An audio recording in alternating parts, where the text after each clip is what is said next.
the maid they threw away.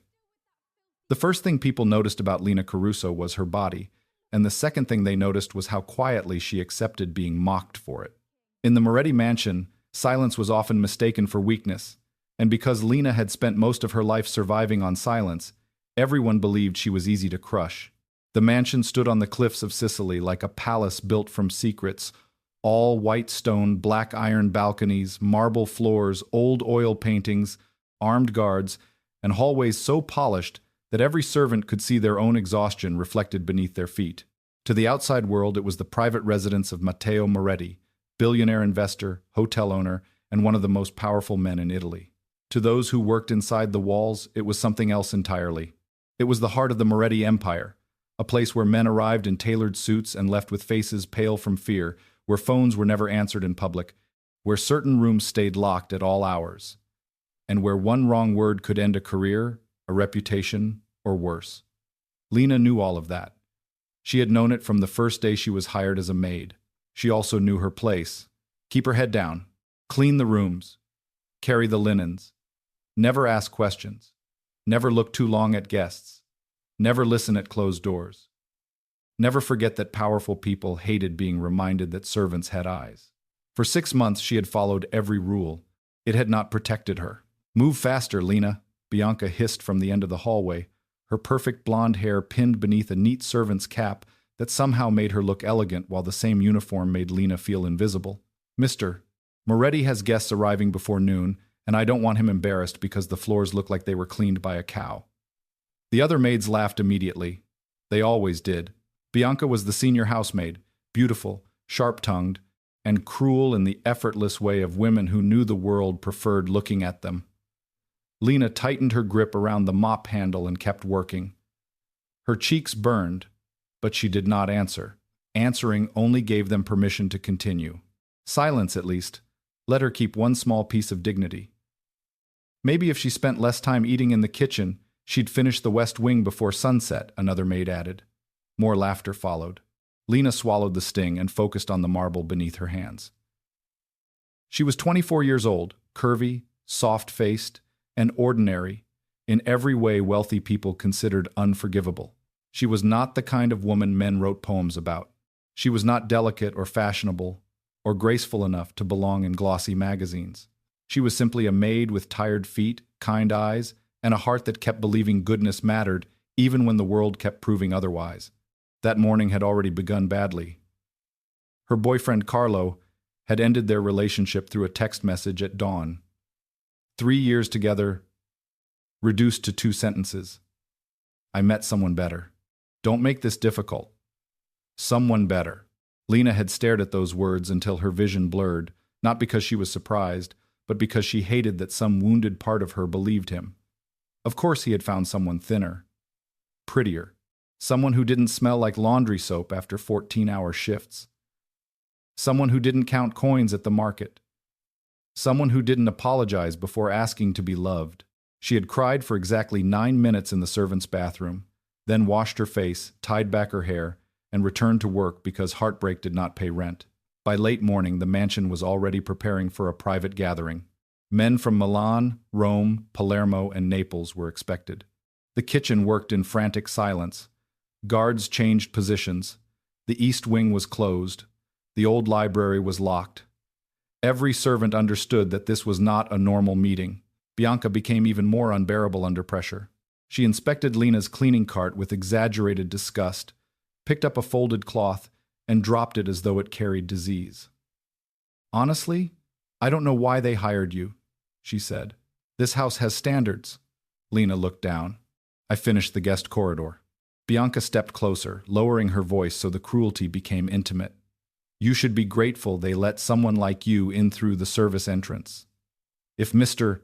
Moretti ever actually noticed you, he'd have you removed before lunch. The words landed exactly where Bianca intended. Lena's throat tightened.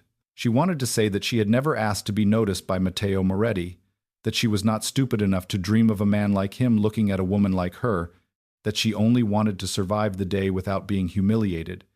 Instead, she said nothing. Bianca smiled, satisfied, and turned away. That should have been the end of it. It wasn't. At noon, the front gates opened, and the atmosphere inside the mansion changed so suddenly that even Lena felt it from the second-floor hallway. Conversations died. Footsteps quickened.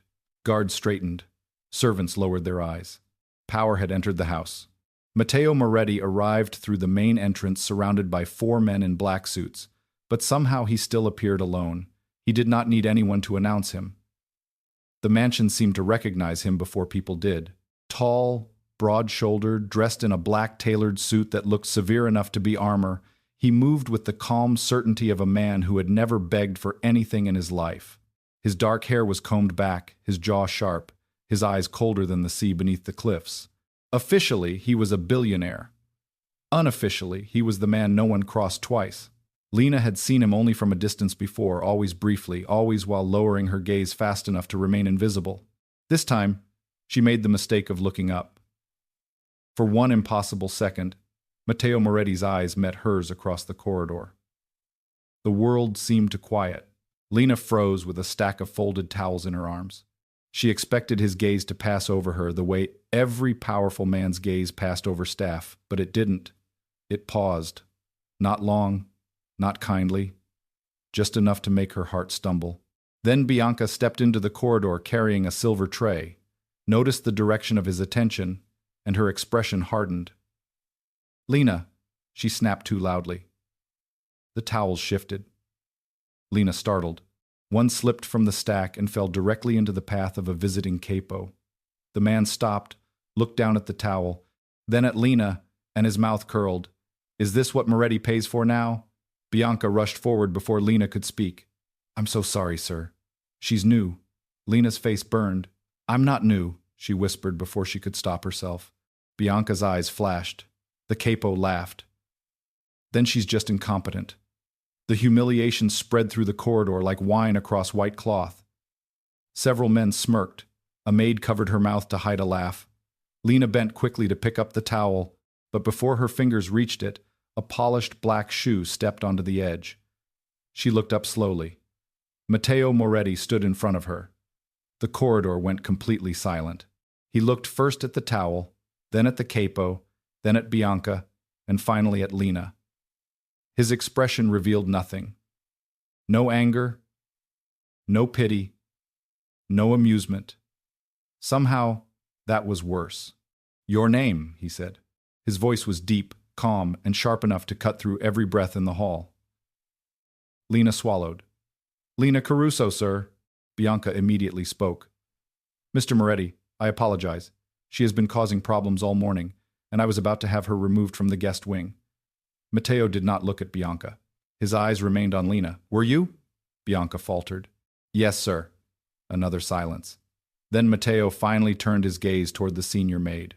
"Then remove her." Lena felt the words hit before she understood them. "Remove her." Bianca's eyes widened in triumph.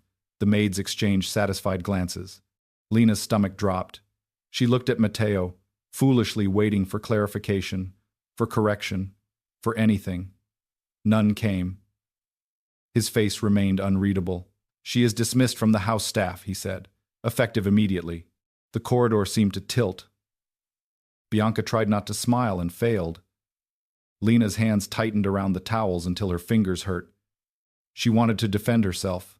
She wanted to explain that she had done nothing wrong, that Bianca had pushed her all morning, that she needed this job, that losing it meant losing the room she rented behind the church and the money she sent to her aunt. But Matteo Moretti had already turned away. To him, it seemed, she was not a person. She was a minor inconvenience removed before lunch. The old shame rose inside her, thick and suffocating. Of course, Bianca had been right. If Mr. Moretti ever noticed her, he would remove her. Lena left through the service corridor with her belongings in a paper bag less than 20 minutes later. No one said goodbye. No one apologized. In the servants' courtyard, the Sicilian sun felt too bright for the humiliation burning behind her eyes. She walked past the laundry rooms, past the kitchen entrance, past the herb garden where she sometimes sat during short breaks, and reached the side gate before realizing she still had the old library key in her apron pocket. For one tired second, she considered throwing it into the fountain. Instead, because she was foolishly responsible even after being fired, she turned back. The old library was supposed to be empty. It was not. As Lena approached the half-open door, she heard voices inside speaking in low tones. One belonged to Bianca. The other belonged to a man Lena did not recognize. She should have walked away. She should have left the key on a table and never looked back. But then the man said something in a language that made her entire body go still. It was not modern Italian. It was not Sicilian dialect. It was an old coded form of Mediterranean trade speech her grandfather had taught her as a child, a strange mixture of archaic Sicilian, Greek, and merchant symbols once used by families who wanted messages to survive without outsiders understanding them. Her grandfather had called it the language of dead contracts. Lena had never met anyone else who knew it. Until now. Through the crack in the door, Bianca whispered, "No one will suspect a dismissed maid." The man answered in that old language, "The first seal opens tonight. Moretti will die before he reads the family cipher." Lena's breath caught. Moretti will die. The paper bag slipped from her hand, but she caught it against her hip before it fell. Inside the library, pages rustled. The man continued, "The traitor is already inside the circle. Once the cipher is destroyed, the empire fractures." Bianca laughed softly. "And the fat maid?"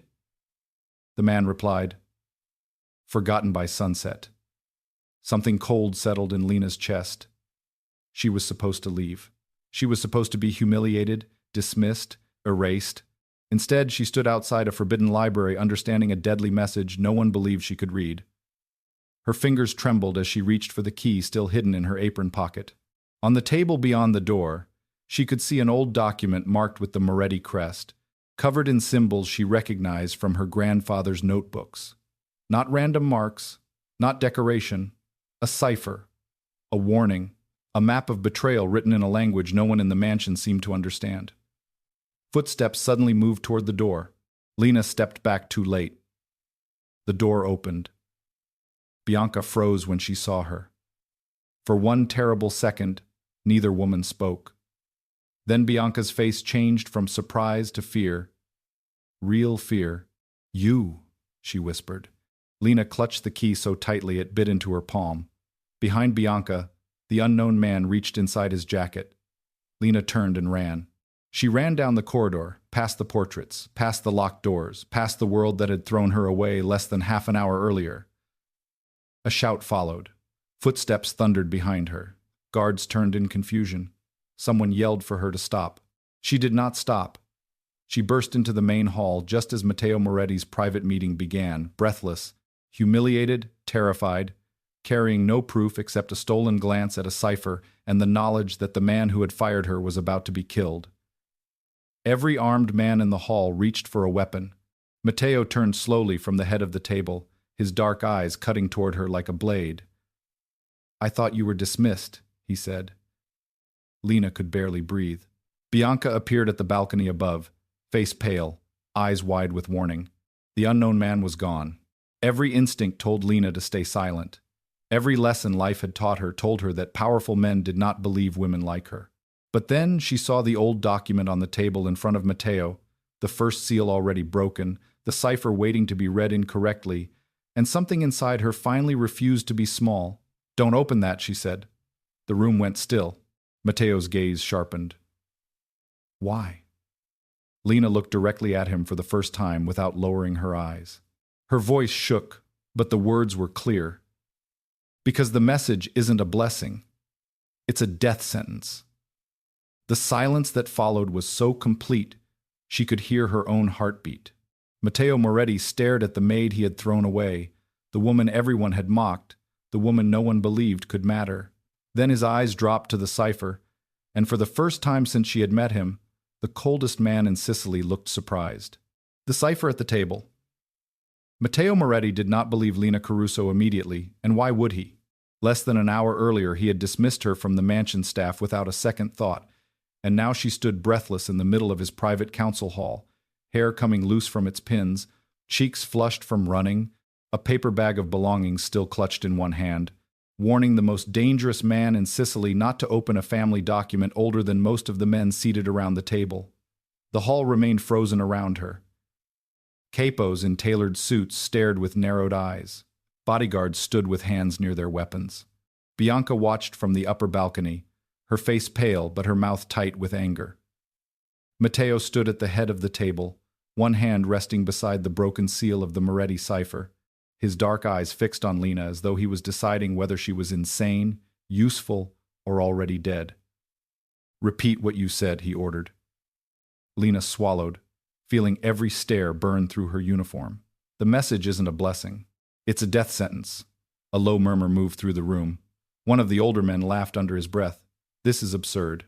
Another leaned back in his chair and looked at Matteo. "You dismissed her. Let security remove her." Bianca quickly descended the stairs as if she had been waiting for permission to enter the scene. "Mr. Moretti, I apologize." She must be confused. She was upset about losing her position, and now she's trying to create drama. Her voice was smooth, worried, perfectly performed. Lena hated how convincing she sounded. Matteo did not look away from Lena. "How would you know what the document says?" The question was calm, dangerous. Lena's fingers tightened around the bag. This was the moment. If she admitted the truth, she would no longer be invisible. If she stayed silent, Matteo would likely die. She looked toward the parchment on the table, where the old symbols curved across the page in faded brown ink. Her grandfather's voice seemed to echo in her memory. "The dead contracts hide truth inside shape, rhythm, and omission." "Because I can read it," she said. The room erupted immediately. Some men laughed, others cursed. Bianca seized the moment. "That's impossible. She cleans floors." The insult should have crushed Lena. It almost did. But then she looked at the cipher again and saw what none of them saw. The inverted crescent beside the seventh line, the merchant mark for blood, debt, the repeated C-cross symbol placed where blessings should never be placed, the phrase that looked ceremonial but was actually a warning. "It says the first loyal hand will open the door," Lena said, her voice shaking but clear. "But that's not the real meaning. The word loyal is reversed. In the old code, reversed loyalty means betrayal." The murmurs died. Matteo's expression changed by the smallest amount, but Lena saw it. Everyone saw it. She continued because stopping now would be worse. The next line says, "The wolf sits where the father once sat." It means the traitor is inside the council, not outside the house. Silence spread across the room like spilled ink. One of the capos slowly stood. "Enough." Matteo lifted one hand without looking at him. The capo stopped instantly. That single gesture told Lena more about Matteo's power than any rumor ever had. He turned the parchment toward her. "Come here." Every instinct screamed at Lena not to move, but her feet carried her forward anyway. She stopped beside the table, close enough to smell old leather, cigar smoke, and the cold, expensive scent of Matteo's cologne. Up close, he was worse. Not more frightening exactly. More intense. Every part of him seemed controlled, measured, dangerous. He looked at her as though she had become a problem he had not expected and could not yet solve. "Read it," he said. Bianca stepped forward. "Sir, you can't seriously." Matteo's eyes cut to her. Silence. Bianca froze. The word was quiet, but it struck harder than shouting. Lena lowered her gaze to the parchment and forced herself to breathe. The symbols were old, but not unfamiliar. Her grandfather had made her copy similar marks for years at the kitchen table, while other children played outside. She had resented it then. Now those strange lessons might be the only thing keeping her alive. "The first part names your grandfather," she said slowly. "It says he sealed the family debt after the Palermo fire." An older man at the table shifted. Matteo noticed. Lena continued. "The second part lists 3 houses that swore loyalty. Rossetti, Valente, Greco." The old capo who had laughed earlier stopped smiling. Anyone could guess family names. Lena looked at him. "Not the 4th." She pointed to a symbol near the edge. "The 4th house is hidden under the mourning mark, Belandi." The man's face changed. Matteo turned toward him. "You told me Belandi never signed the original pact." The capo's throat moved. "That was what I was told." Lena suddenly felt the room tilt again, not from fear but from realization. The cipher was already exposing lies, not future lies. Old ones, carefully buried ones. She continued reading faster now, pieces locking into place. This section says the first seal must not be opened during a gathering. Matteo's jaw tightened. Why? Lena traced one line with her finger without touching the ink. Because the gathering completes the condition. Silence. What condition? He asked. Her mouth went dry. Death of the current heir. The words landed like a gunshot. Guards moved. Men stood. Bianca went white. Matteo did not move at all. That stillness frightened Lena more than everyone else's panic. Explain, he said. Lena forced herself to keep looking at the parchment. If the seal is broken in front of the council, the assassin receives confirmation that all primary targets are present. A murmur of fear moved through the hall. There is supposed to be a second signal, Lena added. A toast. Red wine poured into a silver cup. Matteo's eyes moved slowly toward the table.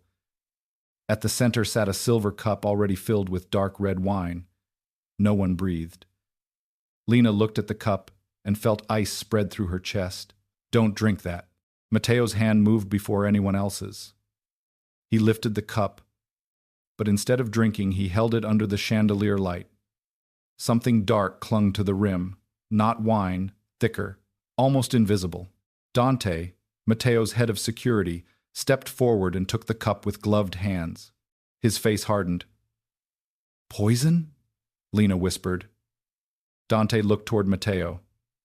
Maybe. Matteo's gaze returned to her, sharper now, colder now, but no longer dismissive. Who poured it? Every servant in the room seemed to freeze. Bianca answered too quickly. The kitchen staff prepared everything. I supervised. Lena looked at her. Bianca's eyes flashed with warning. That warning confirmed what Lena already suspected. No, Lena said quietly. The room turned toward her. She wished she could disappear. She continued anyway. The cup was not on the table when I entered the hall. Dante frowned. How would you know? The old shame tried to return. The familiar fear of being mocked for noticing too much, for speaking too much, for daring to sound certain in a room that did not want her certainty. But Matteo's voice cut through it. Answer him. Lena looked at the table. Because when I ran in, the candle reflection was visible on the polished wood beside the document. If the cup had already been there, the reflection would have been broken. The silence after that was different. Not disbelief anymore. Calculation. Dante immediately signaled 2 guards. Lock the exits. Bianca's face went pale. This is ridiculous. She's making things up. Matteo looked at Lena. Who placed the cup? Lena closed her eyes for 1 second, forcing the memory to return. The hall as she entered. The men standing. Bianca at the balcony. Guards turning. A servant near the sideboard. A hand in a gray glove. Not a servant's glove. Too fine. Too expensive. A man near the sideboard, she said, gray gloves. Gold ring on his left hand. He moved when everyone looked at me. Dante turned sharply toward his men. Find him. 2 guards ran. The council hall descended into chaos. Men argued. Capos demanded answers. Someone accused the kitchen. Someone accused the Valente family. Bianca tried again to convince Matteo that Lena was lying, but this time he didn't even acknowledge her. His entire attention remained on Lena, and for the first time in her life, being seen did not feel like humiliation. It felt dangerous. It felt powerful. It felt like standing too close to fire. Minutes later, the guards returned, dragging a man Lena had never seen clearly before. He wore a servant's jacket over expensive shoes, gray gloves, and a gold ring on his left hand. The moment he entered, several men reacted. Recognition passed through the room. Matteo's expression turned lethal. Enzo Belandi. The man smiled despite the guards holding him. Matteo. The old capo who had denied the Belandi pact sat down heavily. Lena understood then that this was bigger than poison. Bigger than one assassination attempt. The cipher had opened a door into decades of betrayal.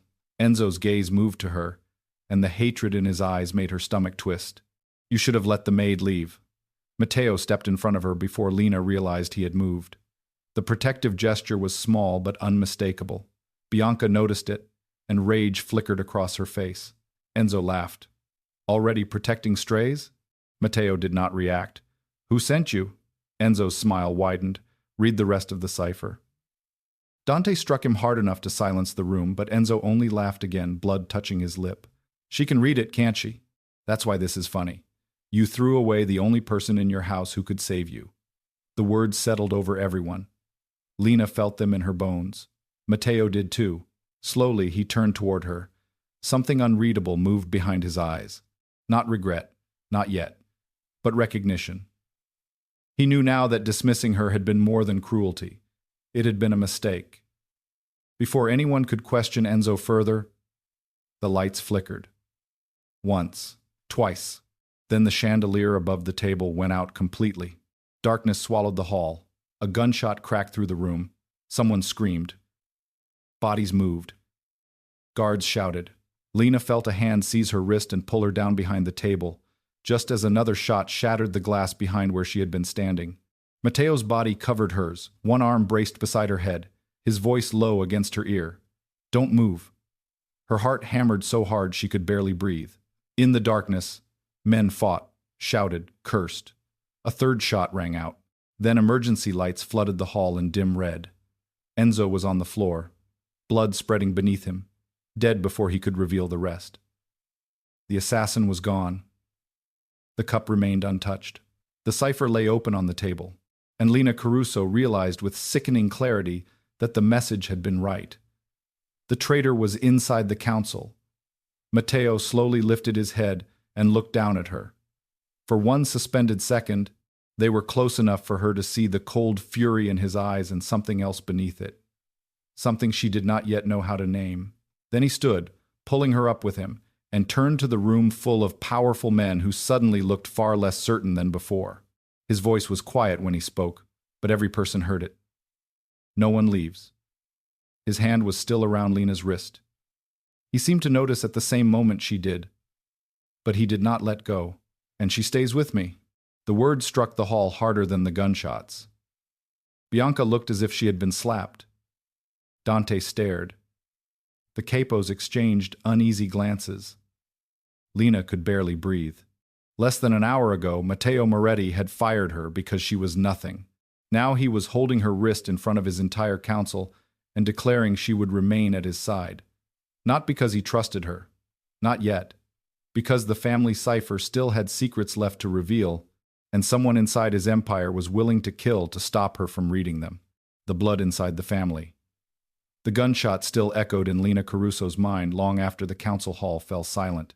Enzo Belandi's body remained sprawled across the marble floor, while armed guards swept every corridor, every balcony, every hidden passage inside the mansion. The assassin had vanished without a trace. One moment he had been there, somewhere among the council members, servants, guards, or guests. The next he was gone.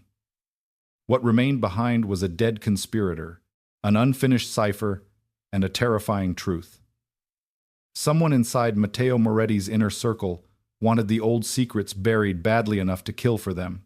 The emergency lights cast everything in shades of red, turning faces into masks and shadows into threats. Lena stood near the end of the long table, still shaken, still struggling to understand how her life had changed so completely in a single afternoon. Only hours earlier she had been a maid carrying laundry baskets. Now she stood inside the center of a mafia war she barely understood.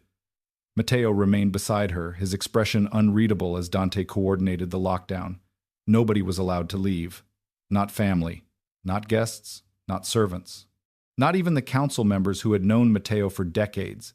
The order created immediate tension. Several powerful men objected. Matteo ignored them. One older capo slammed his hand against the table.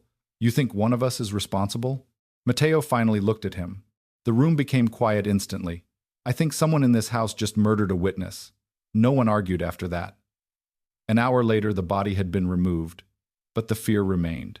Lena sat alone in a small office beside the library, clutching a cup of untouched tea while two guards waited outside the door. The protection felt less comforting than it should have. Protection implied danger. She had never needed armed guards before. The realization was difficult to process. A knock sounded. Before she could answer, the door opened and Matteo stepped inside. The room immediately felt smaller. He removed his jacket and placed a folder on the desk between them. Neither spoke for several seconds. Matteo studied her the same way he studied business reports, security briefings, and enemy movements. Carefully, methodically. How did your grandfather learn the cipher? The question surprised her. Lena blinked. I don't know. Matteo waited. She sighed.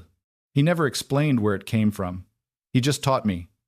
Every Sunday, every holiday, every time I complained. For the first time, the corner of Matteo's mouth almost moved. Almost. And you remember all of it? Lena nodded. Most of it. Most? Enough. Silence followed. Then Matteo sat across from her. You saved my life. Lena looked away immediately. Hearing it spoken aloud felt strange. I only read what was there. No. His voice became quieter, more serious. You stayed when leaving would have been easier.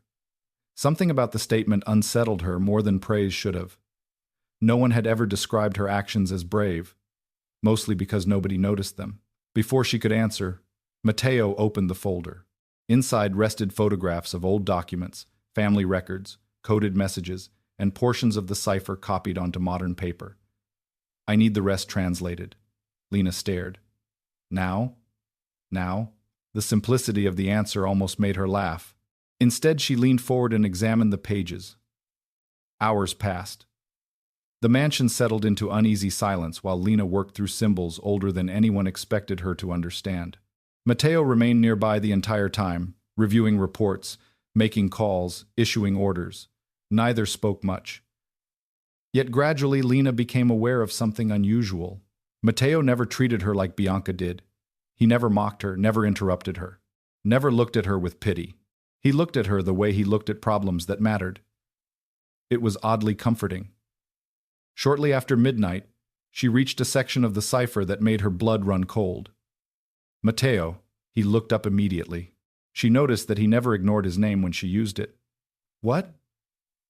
Lena swallowed. I think this part was hidden intentionally. He stood and moved beside her. His presence felt overwhelming from that distance. Warm, dangerous, impossible to ignore. She pointed toward a sequence of symbols concealed beneath what appeared to be decorative markings. These aren't decorative. Matteo leaned closer. Then what are they? Lena traced the symbols carefully. A blood marker. His expression hardened. Meaning? She translated slowly. The wolf wears the father's face. Silence. Continue. Lena wished she didn't have to. The next line says the traitor carries the blood of Moretti. For a moment the room seemed to stop breathing. Matteo stared at the page, then at her, then back at the page. Neither spoke. The implications were obvious. The conspiracy wasn't being directed by an outsider. It wasn't a rival family. It wasn't Belandi acting alone. The traitor belonged to the Moretti bloodline itself. Matteo's jaw tightened. Are you certain? Lena nodded slowly. Completely. The answer settled heavily between them. Matteo turned away and stared out the window toward the dark Sicilian coastline. Lena watched him silently. For the first time since meeting him, she saw something beneath the control. Not fear, pain, brief, carefully hidden, but real. Family betrayal cut deeper than business betrayal. Everyone knew that. The office door opened suddenly. Dante entered carrying a tablet. His expression immediately told Matteo something had happened. What is it? Matteo asked. Dante handed him the screen. Security footage. Matteo watched for several seconds. His eyes narrowed. Then he turned the tablet toward Lena. The footage showed a hallway near the council chamber approximately 15 minutes before the shooting. Servants crossed the corridor. Guards changed positions. Then Bianca appeared. She wasn't alone. Beside her walked a man wearing a dark coat and hat. His face remained hidden from the camera, but one detail stood out immediately. He limped slightly. Lena felt ice spread through her chest. Matteo noticed her reaction. You recognize it. It wasn't a question. Lena nodded. The man from the library. Dante cursed quietly, the one speaking the cipher language. Lena nodded again. Matteo's eyes darkened. Find him. Dante immediately left the room. Silence returned. Lena tried focusing on the documents, but her hands shook slightly. Matteo noticed. Of course he noticed. He always seemed to notice. Without speaking, he crossed the room and placed a glass of water beside her. The gesture was so unexpected that Lena simply stared. Matteo looked mildly uncomfortable, realizing she had noticed. Drink. She obeyed automatically.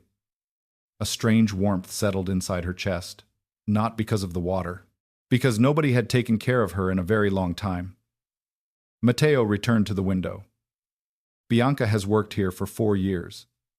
Lena hesitated. Do you trust her? His answer came instantly. Not anymore. The honesty surprised her. Powerful men rarely admitted mistakes. Matteo did it without hesitation. Perhaps that was why people followed him. A sudden notification interrupted the moment. Matteo's phone vibrated. He answered immediately. The conversation lasted less than 30 seconds. By the time it ended, every trace of warmth had vanished from his face. What happened? Lena asked before thinking. Matteo looked at her. Someone broke into the family crypt. The words sent a chill through the room. Dante reappeared moments later.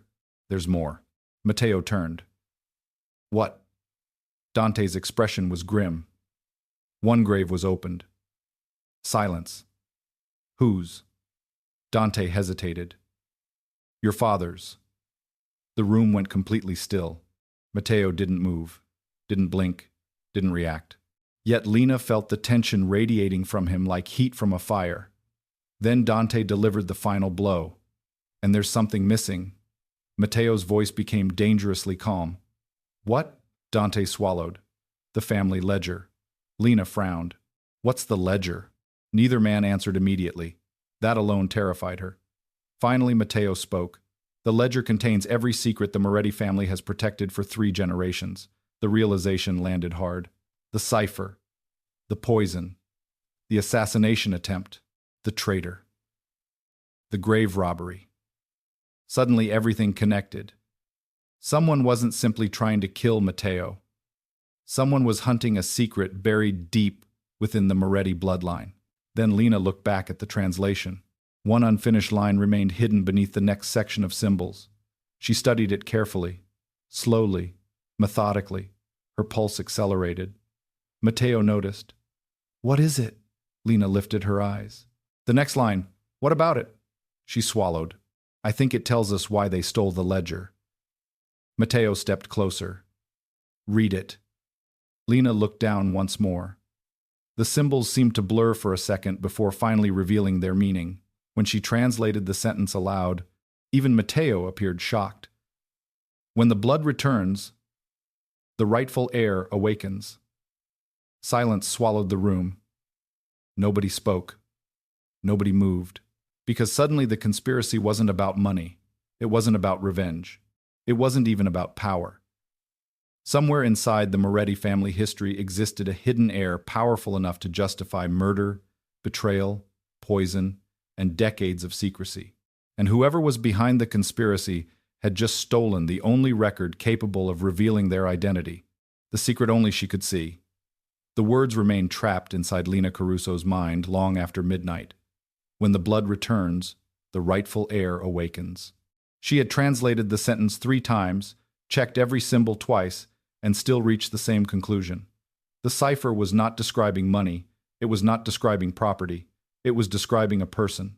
Somewhere inside the Moretti family history existed a hidden heir important enough to trigger murder, betrayal, grave robbery, and a decades-old conspiracy. Yet nobody knew who that heir was. Not Matteo, not Dante, not the council, not even the people trying to steal the family ledger. The realization transformed the atmosphere inside the mansion. By sunrise, armed guards patrolled every corridor. Security checkpoints appeared at entrances that had never needed them before. Staff members were questioned individually. Several council members were placed under discreet surveillance. Trust had become a luxury no one could afford. Lena found herself in the strange position of being both protected and watched. Officially, Matteo had assigned security to keep her safe. Unofficially, everyone knew she had become too valuable to lose. That fact frightened her more than she wanted to admit. She had spent her entire life being ignored. Being noticed by powerful people came with consequences. She was seated alone in the library shortly after breakfast, surrounded by copies of the cipher and stacks of family records, when she discovered something nobody else had noticed. At first it seemed insignificant.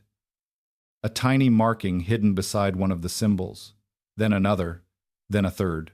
Most people would have dismissed them as imperfections in the parchment. Lena recognized a pattern. Her grandfather had taught her about hidden layers in old merchant codes, messages inside messages, warnings concealed beneath warnings. The true meaning often lived where nobody thought to look. Her pulse quickened. She leaned closer and began comparing symbols from different sections. 30 minutes later, she was certain. The cipher contained a second code hidden beneath the first. Not a translation. A map. A very old map. Excitement mixed with fear. She immediately gathered the documents and hurried toward Matteo's office. 2 guards followed. They always followed now. The thought still felt ridiculous. She was halfway down the corridor when another voice stopped her. Going somewhere important?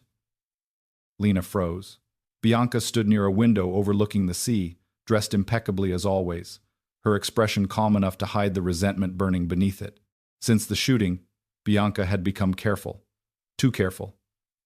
She no longer insulted Lena openly. She no longer mocked her in front of others. The change felt less like surrender and more like preparation. Lena had begun noticing things. Small things. The way Bianca disappeared for long stretches without explanation. The way certain security cameras malfunctioned near locations Bianca frequently visited. The way she always seemed to know information before everyone else. Bianca smiled politely. You seem very busy lately.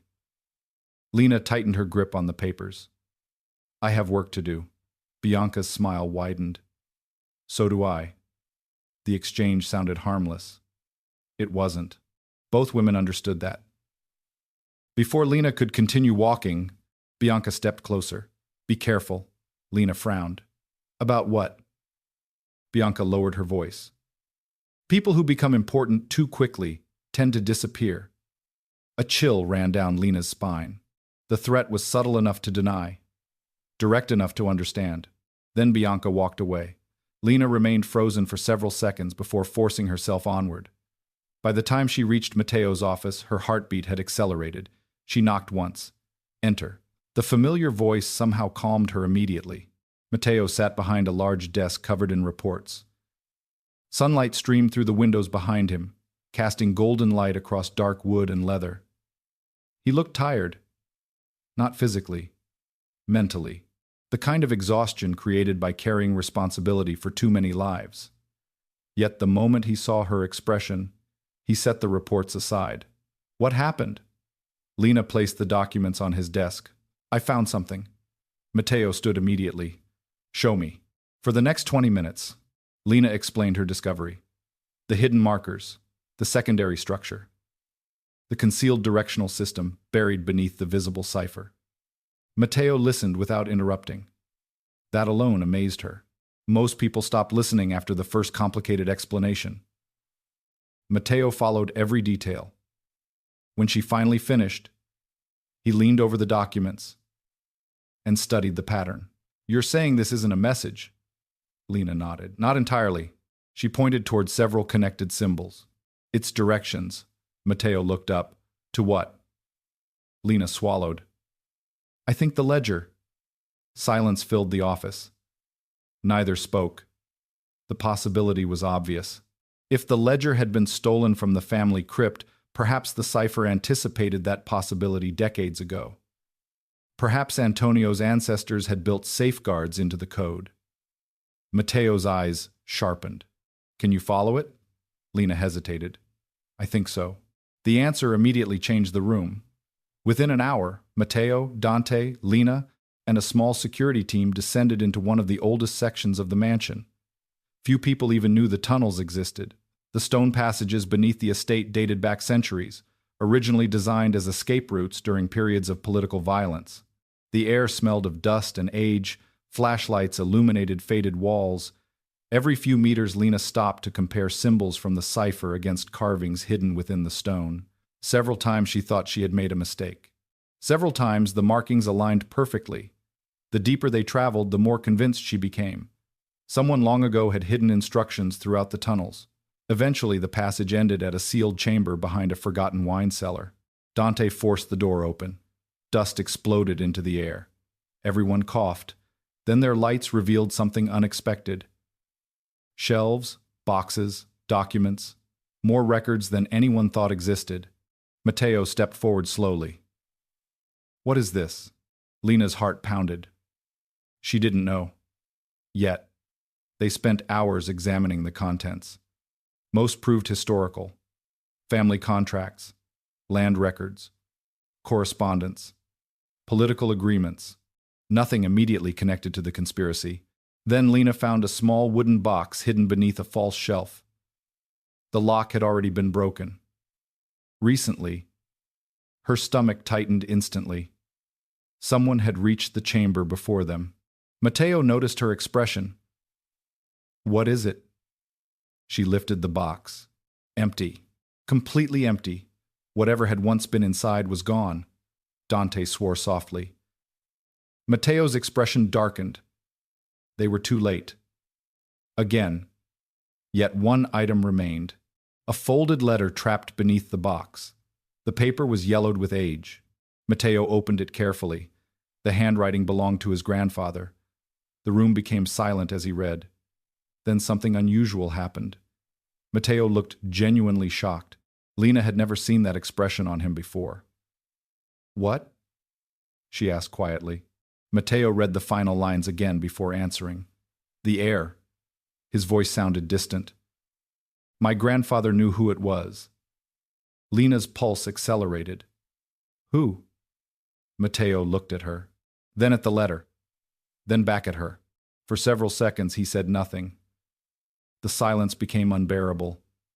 Finally he spoke. "The name isn't here."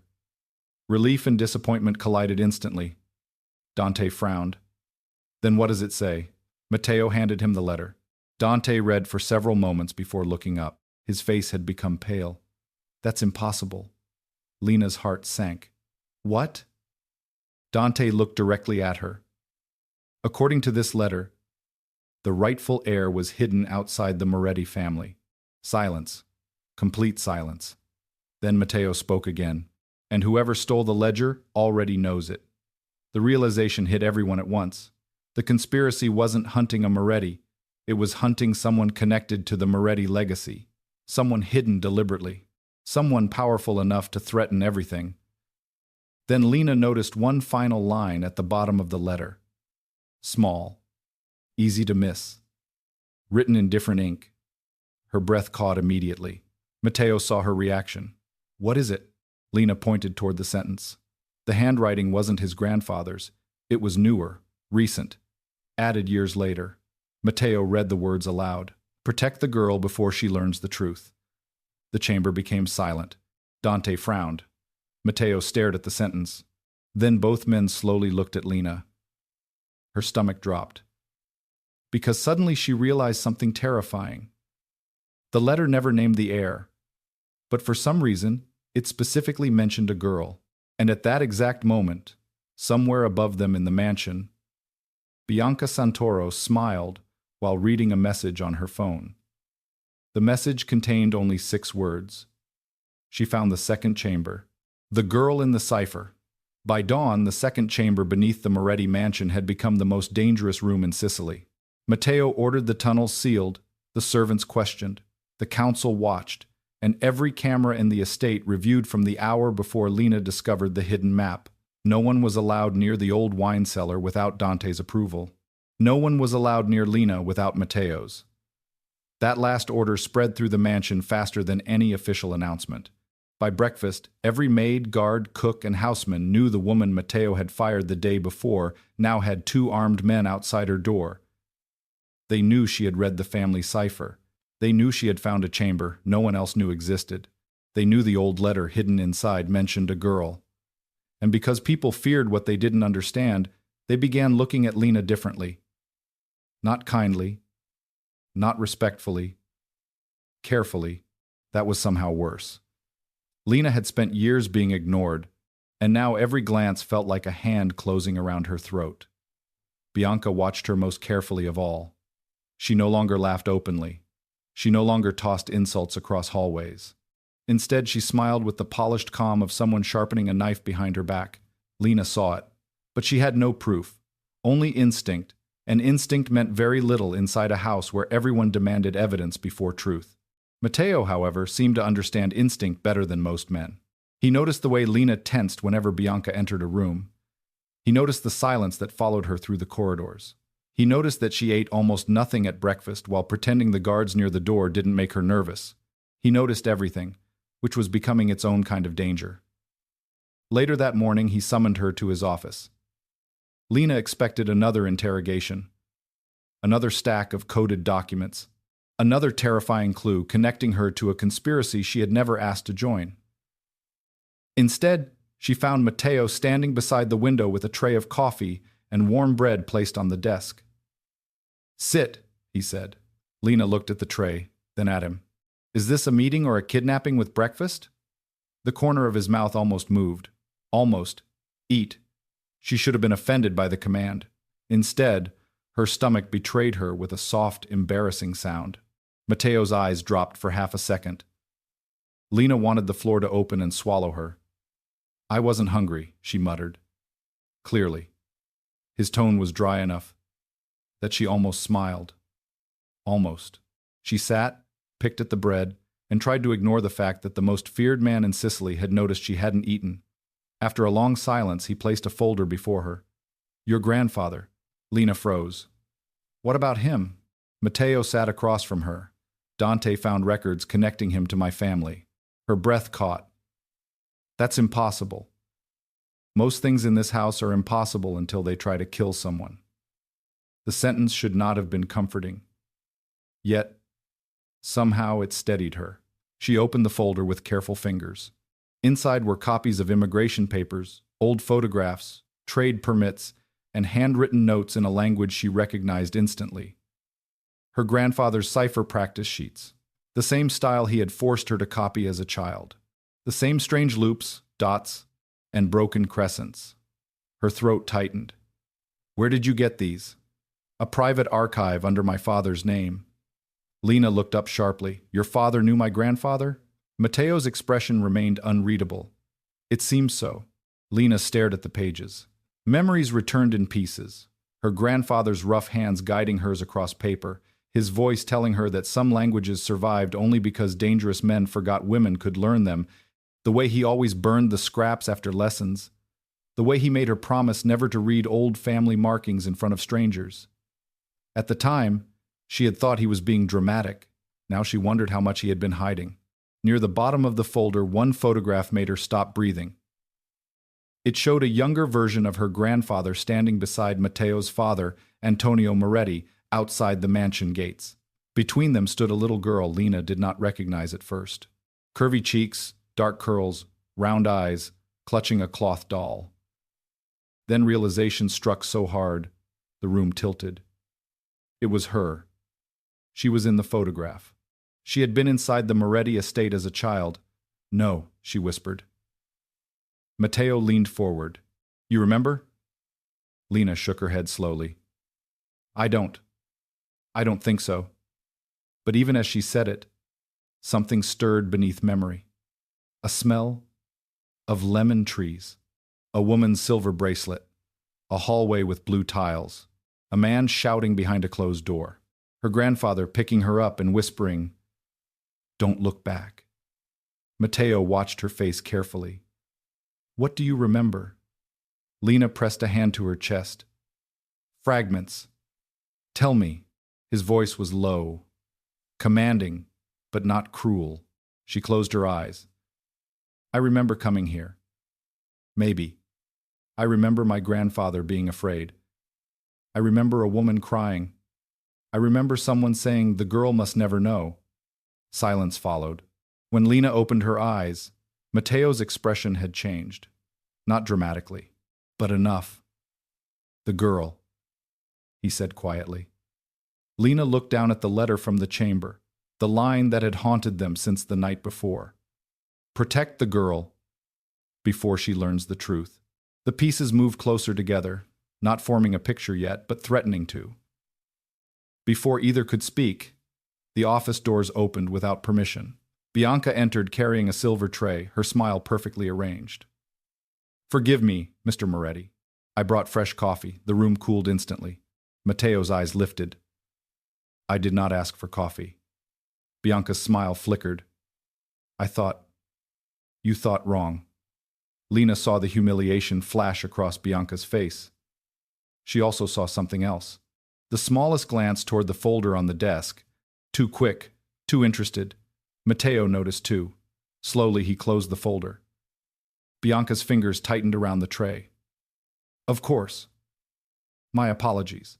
She turned to leave, but as she moved past Lena, the cup nearest the edge tipped. Hot coffee spilled across Lena's lap. Pain flashed through her thighs. Lena gasped and jumped back. Bianca immediately widened her eyes. Oh, no. How clumsy of me. The lie was insulting in its laziness. For 1 second, Lena was back in the hallway, back beneath laughter, back as the maid everyone could humiliate without consequence. Then Matteo stood. The room went silent in a way Lena felt before she understood it. Bianca froze. Matteo's voice came quiet. Leave the tray. Bianca swallowed. It was an accident. Matteo stepped closer. I didn't ask what it was. The words hit like steel. Bianca's face paled. She set the tray down with trembling hands. Matteo looked at Dante, who had appeared in the doorway behind her, as if summoned by the shift in air. Remove her from household access until I say otherwise. Bianca's mouth fell open. You can't be serious. Matteo's eyes did not move from her face. You spilled boiling coffee on a protected witness in my office. Protected witness? Bianca repeated, the words bitter before she could swallow them. Matteo's expression darkened. Be grateful I used that term. The silence that followed made even Lena stop breathing. Bianca looked at her then, hatred finally naked across her face. She is manipulating you. Matteo's answer came instantly. No. She is useful. You are becoming inconvenient. Dante took Bianca by the arm. She ripped away from him but left on her own, humiliated, furious, and more dangerous than before. Only after the door closed did Matteo turn toward Lena. The anger vanished from his face, replaced by something sharper and strangely careful. Are you burned? Lena looked down, embarrassed by the wet fabric clinging to her apron. It's fine. Matteo's eyes narrowed. That wasn't my question. She sighed. A little. He called for medical supplies himself. Not a servant. Not Dante. Himself. The gesture unsettled her more than Bianca's attack. When he returned with a clean cloth and burned salve, Lena stared at him. You don't have to do that. I know. He knelt in front of her chair to examine the edge of the burn near her knee, and Lena forgot how to breathe. Matteo Moretti, the man who commanded killers with a glance, was kneeling before the maid he had fired the day before. His hands were careful, controlled, warm. This shouldn't scar, he said. Lena laughed nervously. That would be a tragedy, ruining my famous maid legs. He looked up. For one strange second, something like amusement appeared in his eyes. Don't mock yourself in front of me. The softness disappeared from her face. Everyone else does. They are not me. The words were simple, arrogant, ridiculous. Yet they landed somewhere deep in her chest. For a moment, the entire world narrowed to the pressure of his fingers holding the cloth, the faint scent of his cologne, and the impossible gentleness of a man everyone called ruthless. Then Dante knocked once and entered. Boss. Matteo stood immediately. The wall returned to his face.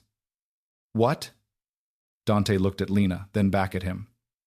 We found where the ledger was taken. The room changed again. Where? Matteo asked. Dante's answer was grim. An old chapel outside Palermo. Abandoned. Belandi property. Matteo's eyes sharpened. Prepare the cars. Lena stood too quickly. I'm coming. Both men looked at her. Matteo's answer came instantly.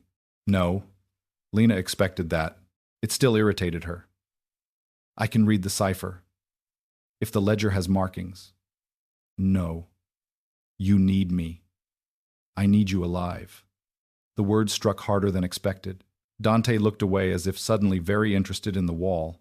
Lena held Matteo's gaze, refusing to lower her eyes. If the cipher points to the heir, and if I am somehow connected to the girl in the letter, then leaving me behind doesn't protect me. It only keeps me ignorant. Matteo stared at her for a long moment. Something shifted between them. Respect. Frustration. Something warmer.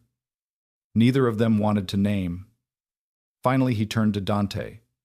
Double the team. Dante raised an eyebrow. So she's coming? Matteo's jaw tightened. Apparently, Lena should not have felt victorious. She did anyway. They left before sunset. The abandoned chapel stood in a valley surrounded by olive trees, its stone walls cracked, its bell tower broken, its windows dark. The air smelled of rain and old earth. Matteo kept Lena behind him as they entered, one hand brushing her arm whenever the path narrowed. Inside, the chapel had been stripped of everything holy. No pews, no altar candles, only dust, broken statues, and a heavy table at the center of the nave. On the table sat the missing ledger, untouched, waiting. That alone felt wrong. Dante signaled the guards to search the room. Matteo approached slowly. Lena stayed close enough to see the ledger's cover. Black leather, silver clasp, Moretti crest worn nearly smooth. Beneath it rested a single note written in the old cipher. Matteo looked at Lena. She translated silently at first, then felt the blood drain from her face. "Read it," he said. Her voice came out thin. It says, "The heir has already entered the wolf's house." Silence filled the chapel. Matteo's gaze sharpened. "Continue." Lena swallowed. "The girl carries the forgotten blood." Dante muttered a curse. Matteo didn't move. Lena forced herself to read the final line. "Protect her from the man who wears your face." The words echoed through the empty chapel. Nobody spoke. Then a sound came from above. A click. Metal against stone. Matteo moved instantly, grabbing Lena and pulling her behind him as the chapel doors slammed shut and the windows exploded inward. Smoke filled the room. Guards shouted. Gunfire cracked through the valley, and as Matteo shielded Lena with his body, the truth settled over her with terrifying clarity. The trap had never been set for the ledger. It had been set for her, the man who would burn the world for her. The explosion of gunfire inside the abandoned chapel shattered what little certainty remained. Matteo Moretti reacted before anyone else. 1 second, Lena Caruso stood beside the table holding the cipher note, and the next she was on the floor behind a stone pillar with Matteo's body covering hers. Dust filled the air. Bullets tore through ancient wood. Somewhere nearby, Dante was shouting orders while Moretti guards returned fire. Lena's heart hammered so violently she could barely hear anything else. Yet even in the chaos, she became aware of one impossible detail. Matteo's arm remained wrapped around her shoulders, not because he had forgotten, because he refused to let go. Another bullet struck the stone above them.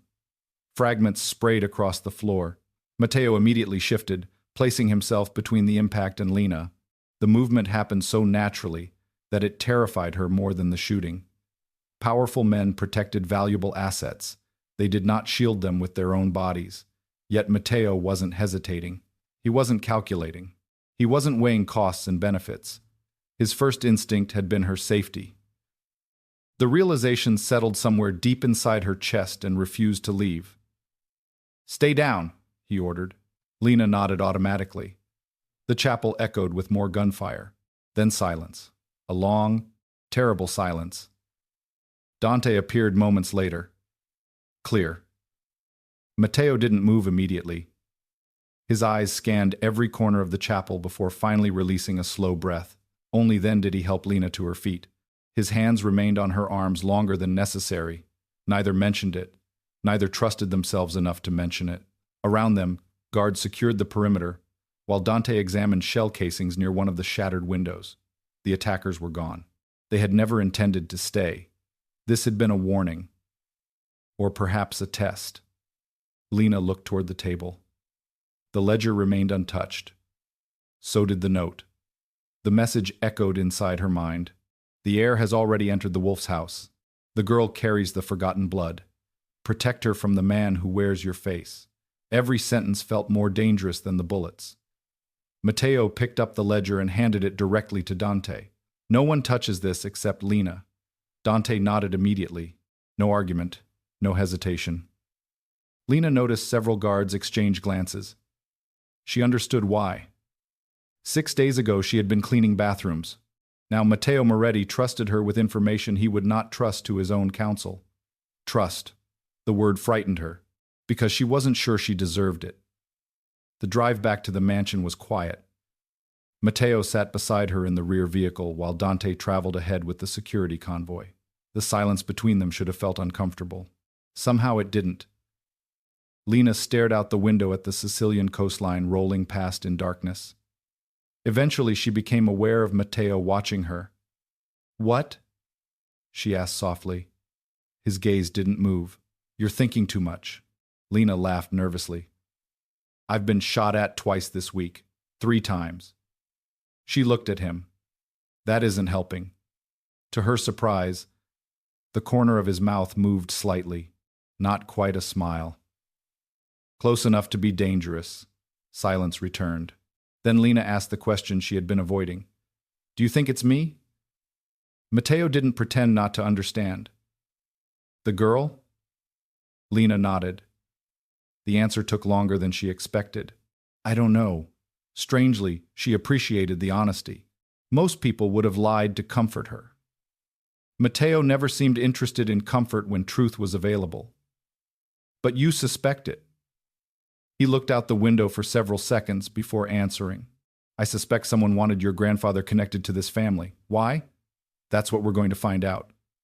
The confidence in his voice should have reassured her. Instead, it made her wonder how many enemies he was already planning to destroy. By the time they returned to the mansion, news of the ambush had spread throughout the estate. Servants whispered in corridors. Guards doubled their patrols. Several council members demanded private meetings with Matteo. He refused all of them. Instead, he brought Lena directly to the private family wing. She noticed immediately. This was not where servants stayed. This was not even where guests stayed. These rooms belonged to the Moretti family. Matteo. He opened a door near the end of the hallway. "You're staying here." Lena stared. The suite was larger than her entire apartment. Marble fireplace. Private terrace. Ocean view. Expensive furniture. A bed big enough to fit 6 people comfortably. This is ridiculous.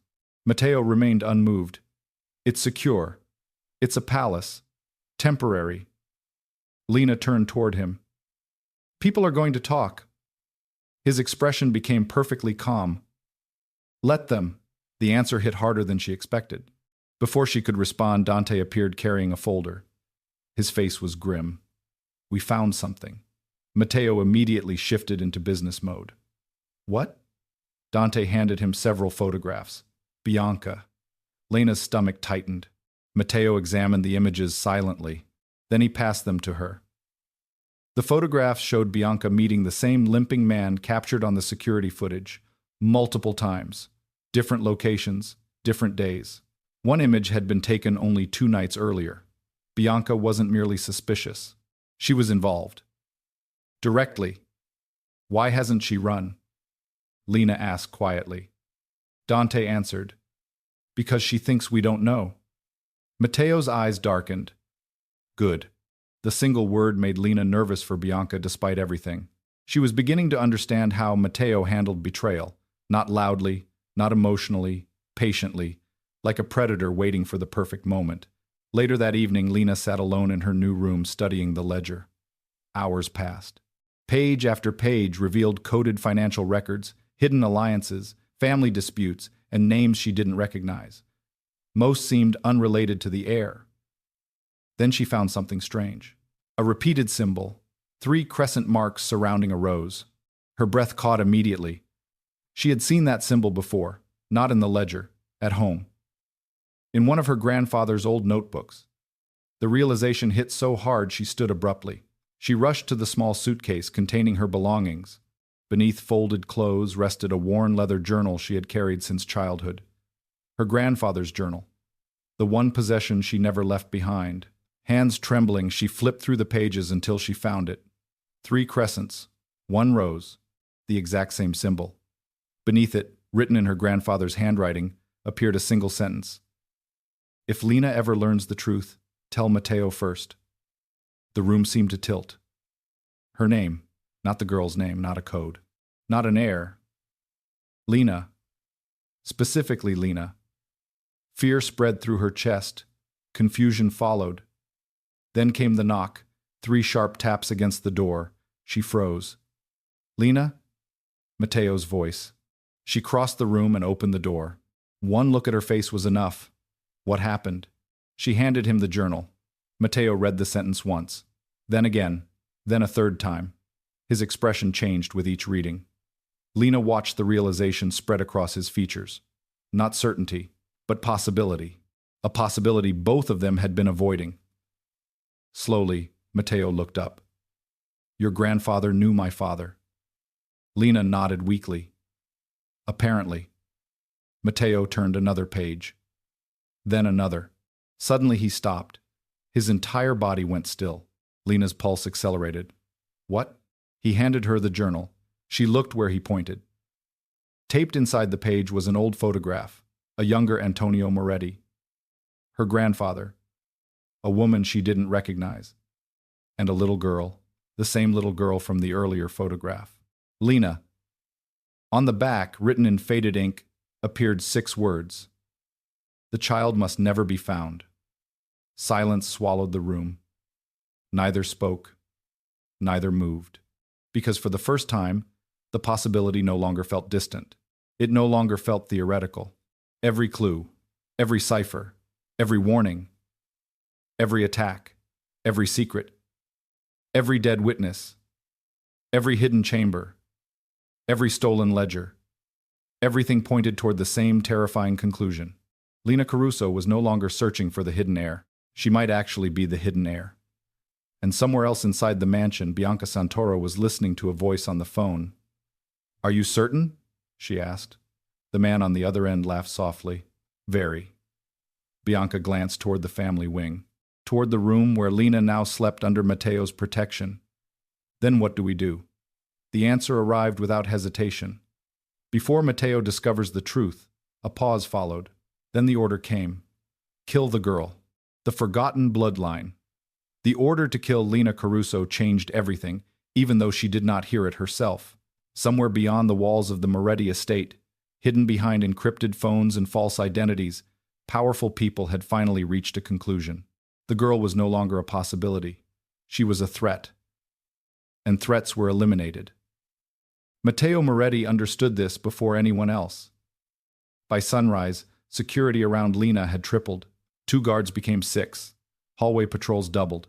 Access to the family wing required authorization directly from Matteo or Dante. Nobody questioned the decision. The chapel ambush had removed all doubt. Someone was hunting Lena. The only question remaining was why. Lena spent most of the morning inside the private library, surrounded by the stolen ledger, her grandfather's journal, and copies of the family cipher. The room had become her battlefield.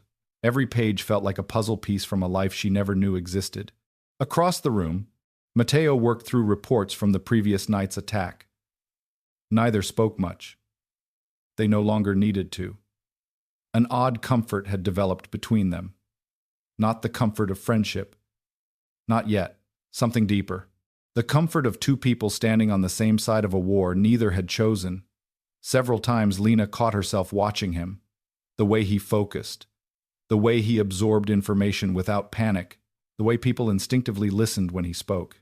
Then she would immediately return to the documents before he noticed. Unfortunately, Matteo noticed almost everything.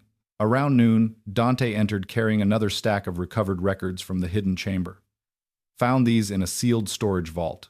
Matteo nodded toward Lena. Give them to her. Dante handed over the files. Try not to discover another conspiracy before lunch. Lena smiled despite herself. Dante looked relieved.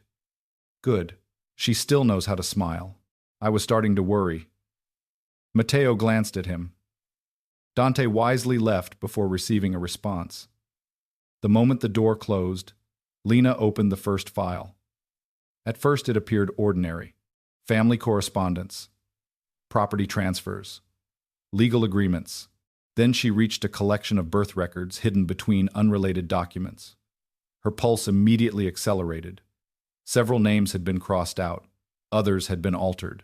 Entire branches of the family tree seemed to disappear without explanation.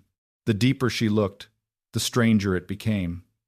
Someone had intentionally erased people from Moretti history. Matteo. He looked up instantly. What? Lena stood and carried the papers across the room. Look at this. For the next several minutes, they examined the records together. The pattern became impossible to ignore. Births disappeared. Deaths appeared without supporting documents. Entire generations contained gaps. Matteo's expression darkened. Someone rewrote the family archives. Lena nodded. Not recently. Decades ago. Silence followed. Then Matteo pointed toward one particular name. Alessandro Moretti. Lena immediately noticed what he had seen. Unlike the others, Alessandro's records ended abruptly at age 7. No death certificate, no burial record, nothing. Just absence. Who was he? Lena asked. Matteo frowned.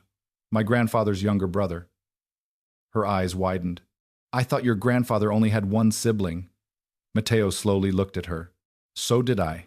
The room became quiet. Because suddenly a possibility emerged neither of them had considered. What if the hidden heir wasn't hidden because of inheritance? What if an entire bloodline had been erased first? Before either could continue, Lena noticed something attached to the back of Alessandro's file. A folded page. Fragile, yellowed. She carefully unfolded it. The handwriting matched her grandfather's. Matteo immediately recognized it too. Together they read the message. The first line made Lena's stomach tighten. If this record is being read, then the bloodline has survived. The second line hit even harder. The child was removed before they could find her. Matteo took the paper from her hands. The rest of the letter described a secret relocation. False identities. Hidden records. A child moved outside the Moretti network. Protected. Disguised. Erased. Every sentence seemed to push them toward the same conclusion. Then they reached the final paragraph. Lena felt the blood drain from her face. Matteo went completely still. The words were unmistakable. The girl carries the blood of Alessandro Moretti through her mother. Protect her until she is old enough to choose her own future. Silence swallowed the room. Neither spoke. Neither breathed.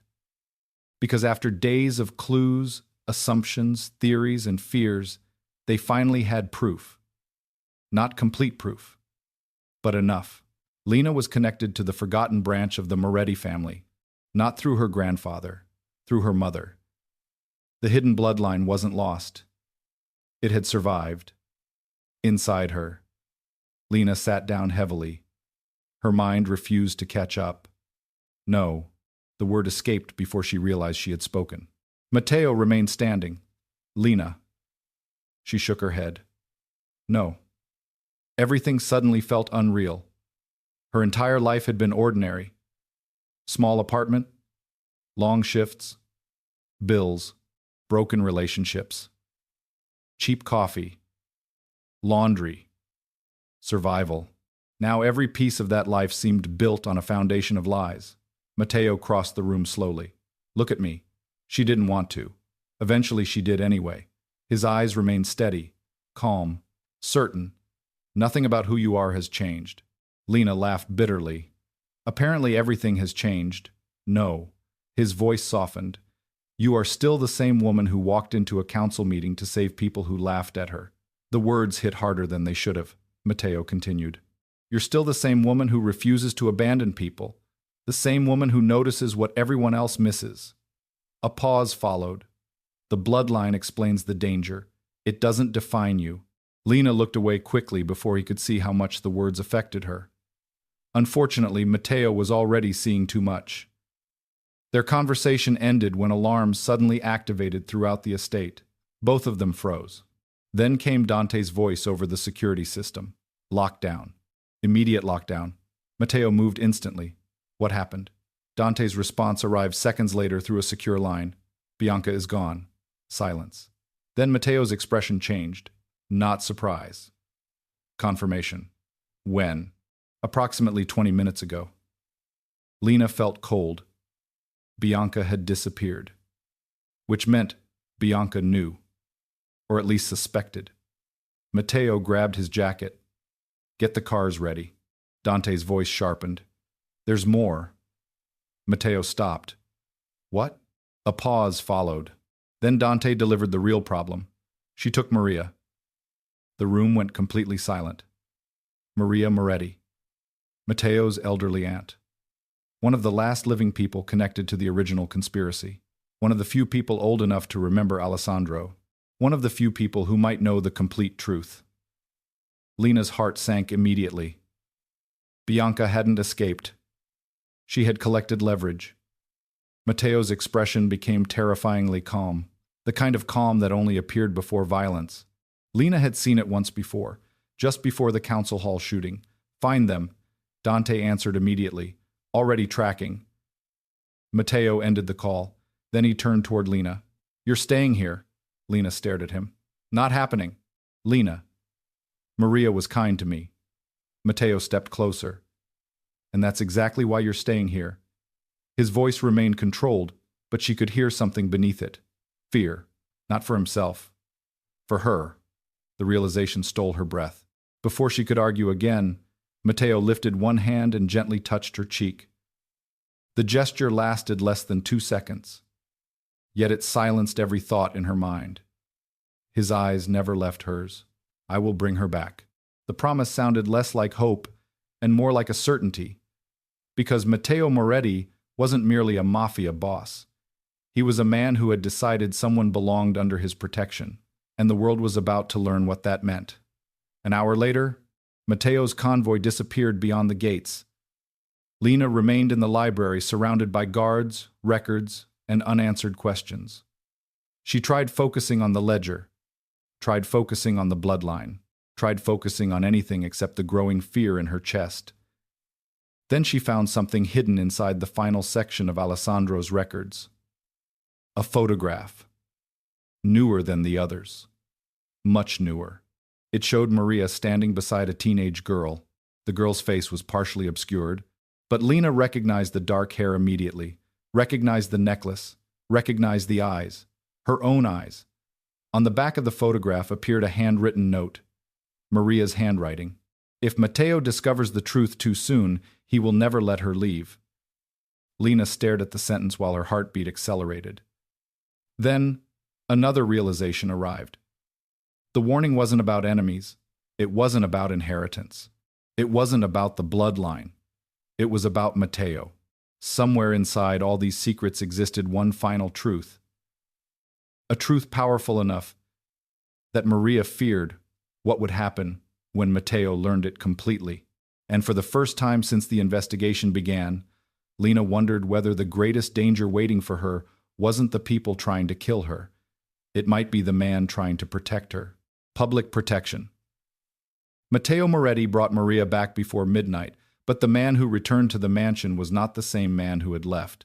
He entered through the front doors with his shirt torn at the shoulder, blood on one sleeve, and Maria Moretti walking beside him wrapped in his black coat, shaken but alive. The entire household froze at the sight of them. Servants stopped breathing. Guards lowered their eyes. Council members waiting in the hall rose from their chairs. Lena stood at the top of the staircase with one hand gripping the railing so tightly her fingers hurt, and the moment Matteo looked up and saw her, the terrible coldness in his face cracked for half a second. Only half a second, but Lena saw it. Relief. Not polite relief. Not strategic relief. Personal relief. As if he had been carrying two fears through the entire rescue, the fear of losing Maria and the fear of returning to find Lena gone. Maria saw the look too, and something unreadable passed across her tired face. Matteo reached the stairs first. "Are you hurt?" he asked. Lena blinked. "Me?" His jaw tightened. "Answer me." The absurdity of the question almost made her laugh. He had just returned from a violent rescue with blood on his sleeve, and somehow he was asking whether she was hurt. "I'm fine," she whispered. He studied her for one breath longer, then nodded as if accepting a report from the only person whose safety mattered in that moment. Maria stepped forward and touched Lena's cheek with trembling fingers. "My sweet girl," she said softly, and Lena's chest tightened because the words carried history she still did not understand. Matteo immediately ordered the estate into full lockdown. Bianca had escaped during the rescue, but not cleanly. Dante recovered her phone from the safe house where Maria had been held, and inside it were messages, payments, photographs, and enough evidence to confirm what everyone had suspected. Bianca had been working with the limping man from the beginning. She had helped arrange the council poisoning, the library theft, the chapel ambush, the attack on the crypt, and Maria's abduction. She had smiled beside Lena in hallways while planning her death. By dawn, her name had been stripped from every household record. Her accounts were frozen. Her rooms were sealed. Every person who had helped her was detained or hunted. Matteo gave the orders quietly, one after another, without raising his voice. That made them more terrifying. Lena watched from the edge of the study as Dante received instruction after instruction and understood that Matteo's cruelty, when aimed at enemies, was not wild or impulsive. It was precise, clean, final. Yet whenever he turned toward Maria or Lena, that same terrifying man softened by degrees so small only someone watching closely would notice. A chair pulled nearer, a glass of water placed within reach. A guard repositioned outside Lena's door. Maria's blanket adjusted without comment. The contrast unsettled Lena more than the violence. It was impossible to reconcile the man who dismantled traitors with the man who remembered she hated bitter coffee. Later that morning, Maria asked to speak with Lena and Matteo together. They met in the private family chapel inside the estate, a small stone room overlooking the sea, where generations of Morettis had sworn vows, buried secrets, and begged forgiveness too late. Maria sat between them, holding an old velvet pouch that had been hidden inside the lining of her coat. "Bianca wanted this," she said. Matteo's gaze sharpened. "What is it?" Maria opened the pouch and removed a silver pendant shaped like 3 crescents around a rose. Lena stopped breathing. The symbol from her grandfather's journal. The symbol from the ledger. The symbol tied to the forgotten bloodline. Maria placed it in Lena's palm, and the metal felt strangely warm despite the cold chapel air. "This belonged to your mother," she said. Lena looked up sharply. "My mother?" Maria nodded, eyes shining. Her real name was not Lena Caruso. It was Lena Alessandra Moretti. The world seemed to disappear. For several seconds, Lena heard nothing except the blood rushing in her ears. Matteo went completely still beside her. Maria continued gently, as though every word hurt. "Your mother descended from Alessandro Moretti, the erased brother. She was the last surviving woman of that hidden branch. When she married your father, they changed names, changed cities, changed everything to keep you safe." Lena shook her head slowly. "No." The word came out broken. Maria reached for her hand. "Your grandfather raised you in the cipher because he knew one day the truth might return. He never wanted power for you. None of us did. We wanted you free."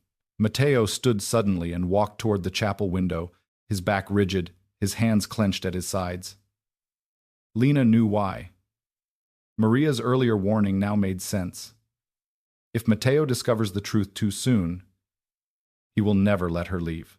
Because Lena was not just useful, not just protected, not just connected to the cipher. She was Moretti blood, the forgotten bloodline, the rightful heir referenced in the ledger, the girl everyone wanted dead before she learned the truth. Lena felt the chapel tilt around her. Her whole life had been built on hiding. Every insult she endured, every job she took, every year she believed herself ordinary, all of it existed because people had buried her identity to keep her alive. "Why didn't anyone tell me?" she whispered, Maria's eyes filled with tears. "Because children deserve childhoods, not wars." The answer broke something inside Lena, not because it was cruel, but because it was loving, painfully loving. Matteo turned then, and the look in his eyes made her heart stumble. Possessive, protective, furious, not at her, at the world that had hunted her before she even knew she was being hunted. "Who else knows?" he asked. Maria swallowed. Bianca knows enough. The man she serves knows more. Dante entered before Matteo could respond, carrying a tablet. Boss, you need to see this. Matteo took it. On the screen was a live transmission from an unknown source. Bianca appeared first, pale, angry, and shaking with fear. Behind her stood the limping man. His face remained in shadow, but his voice was clear. "Hello, Matteo," Maria gasped. Matteo's face turned to stone. Lena felt the pendant cold against her palm. The man stepped closer to the camera, revealing silver-streaked dark hair, a scar near his mouth, and eyes disturbingly similar to Matteo's. "You found the girl," he said.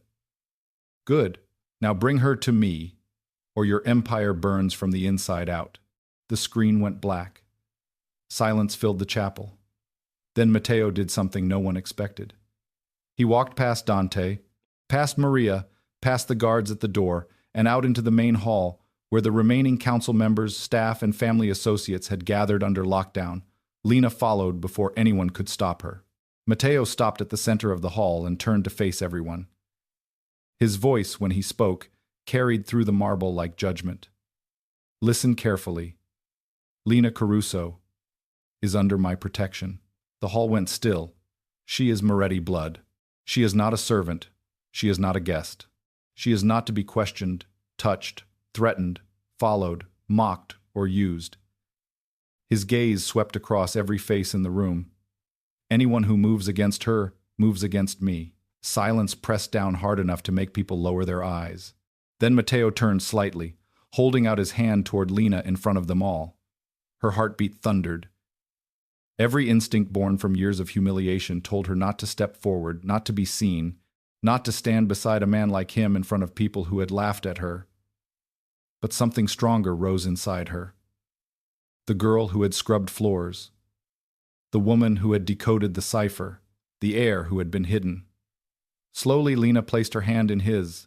Matteo's fingers closed around hers, firm and warm and terrifyingly certain. "From this moment," he said, "she stands with me." The declaration struck the hall harder than any gunshot. Lena felt the shift ripple through the room.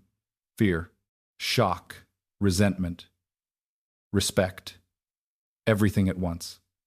And as Matteo held her hand before the entire Moretti household, Lena understood that her life would never return to what it had been. She had entered the mansion as a maid nobody wanted. She now stood at its center as the secret everyone had killed to hide.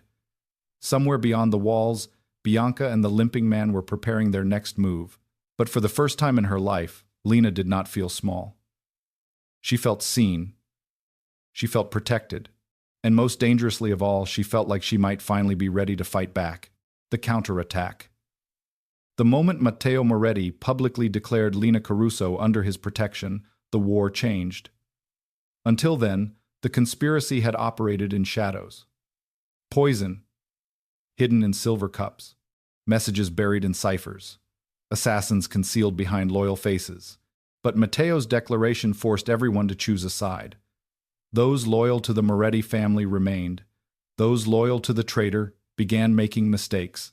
Matteo intended to exploit every one of them. For the next 3 days, the mansion transformed into a fortress. Guards rotated every 4 hours. Communication channels were monitored. Financial records were audited. Several longtime associates vanished into interrogation rooms beneath the estate and emerged considerably more cooperative. Lena saw little of the process directly, but she felt its effects everywhere.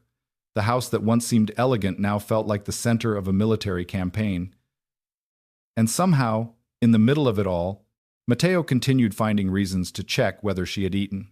It was absurd, infuriating, dangerous. The first morning after the declaration, she woke to discover fresh pastries outside her room. The second morning, coffee prepared exactly the way she liked it. The third morning, a note written in Matteo's blunt handwriting. Finish breakfast before opening the ledger. Lena stared at the note for nearly a minute before realizing she was smiling. That realization frightened her almost as much as the assassins. Because Matteo Moretti was becoming more than a protector. He was becoming important. The problem was that importance created vulnerability, and vulnerability was a luxury neither of them could afford. Later that afternoon, Lena sat inside the library, examining the silver pendant Maria had given her. The three crescents and rose symbol appeared simple at first glance, but the longer she studied it, the more convinced she became that it contained another hidden message. Her grandfather never trusted coincidence. Neither did the Morettis. When Matteo entered the room carrying several reports, he immediately noticed the expression on her face. "You found something." It wasn't a question. Lena held up the pendant. "Maybe." Matteo set the reports aside and joined her at the table. Close enough that she could smell his cologne. Close enough that her pulse betrayed her. She ignored both facts and turned the pendant over. "Look here." Tiny scratches lined the inside edge of the metal. "Not damage. Markings." Matteo leaned closer. "Coordinates?" Lena shook her head. "No." She traced the pattern slowly. Cipher symbols. His eyes sharpened instantly. Together they spent the next hour comparing the markings against the family code. By sunset, the answer emerged. The pendant wasn't identifying a person. It was identifying a place, a location hidden beneath the original Moretti chapel. Not the private chapel inside the estate. The old chapel. The one abandoned nearly 70 years earlier after a suspicious fire. Dante arrived moments after they confirmed the translation. "Boss." Matteo looked up. "What?" Dante handed over a tablet. "We found Bianca." Silence settled across the room. Lena immediately stood. Matteo accepted the tablet. Security footage appeared on the screen. Bianca sat inside a coastal villa several miles outside Palermo. Her appearance shocked Lena. Gone was the confident woman who mocked servants and manipulated council members. Bianca looked exhausted, frightened, trapped. She wasn't a partner anymore. She was an asset waiting to be discarded. Matteo watched silently for several moments before speaking. "Can we extract her?" Dante nodded. "Tonight." Matteo's gaze remained on the screen. "Do it." Lena frowned. "Why save her?" Both men looked at her. She continued. "She tried to kill me." Matteo's expression darkened. "Exactly." Lena blinked. Matteo leaned back slightly. "People talk when they think they've been abandoned." The answer sent a chill through her. He wasn't rescuing Bianca out of mercy. He was rescuing her because she was useful. 2 hours later, the operation began. Lena remained at the estate under heavy protection while Matteo and Dante led the extraction personally. The waiting nearly drove her insane. She tried reading the ledger. Failed. Tried studying the pendant. Failed. Tried sleeping. Failed completely. Every time she closed her eyes, she imagined gunfire. Explosions. Blood. Matteo disappearing into the dark. By midnight, she was pacing the library. By 1 in the morning, she was staring out a window overlooking the sea. By 2, she was silently promising herself she was only worried because the investigation depended on him. Nothing more. Absolutely nothing more. The lie sounded weaker every time she repeated it. Shortly after 3 in the morning, headlights appeared beyond the gates. Relief hit so hard she had to sit down. Matteo returned first. Uninjured. Alive. Only then did she notice Bianca being escorted behind him. The former housemaid looked shattered. Within an hour, she sat inside a secure interview room beneath the estate. Matteo, Dante, and Lena watched through reinforced glass.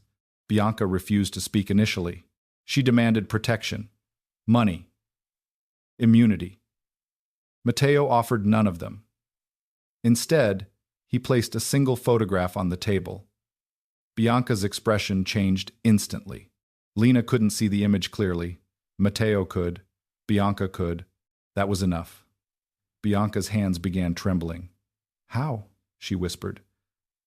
Matteo's answer came calmly. "Because he already planned to kill you." Bianca closed her eyes. For several seconds, nobody spoke. Then the dam finally broke. She talked.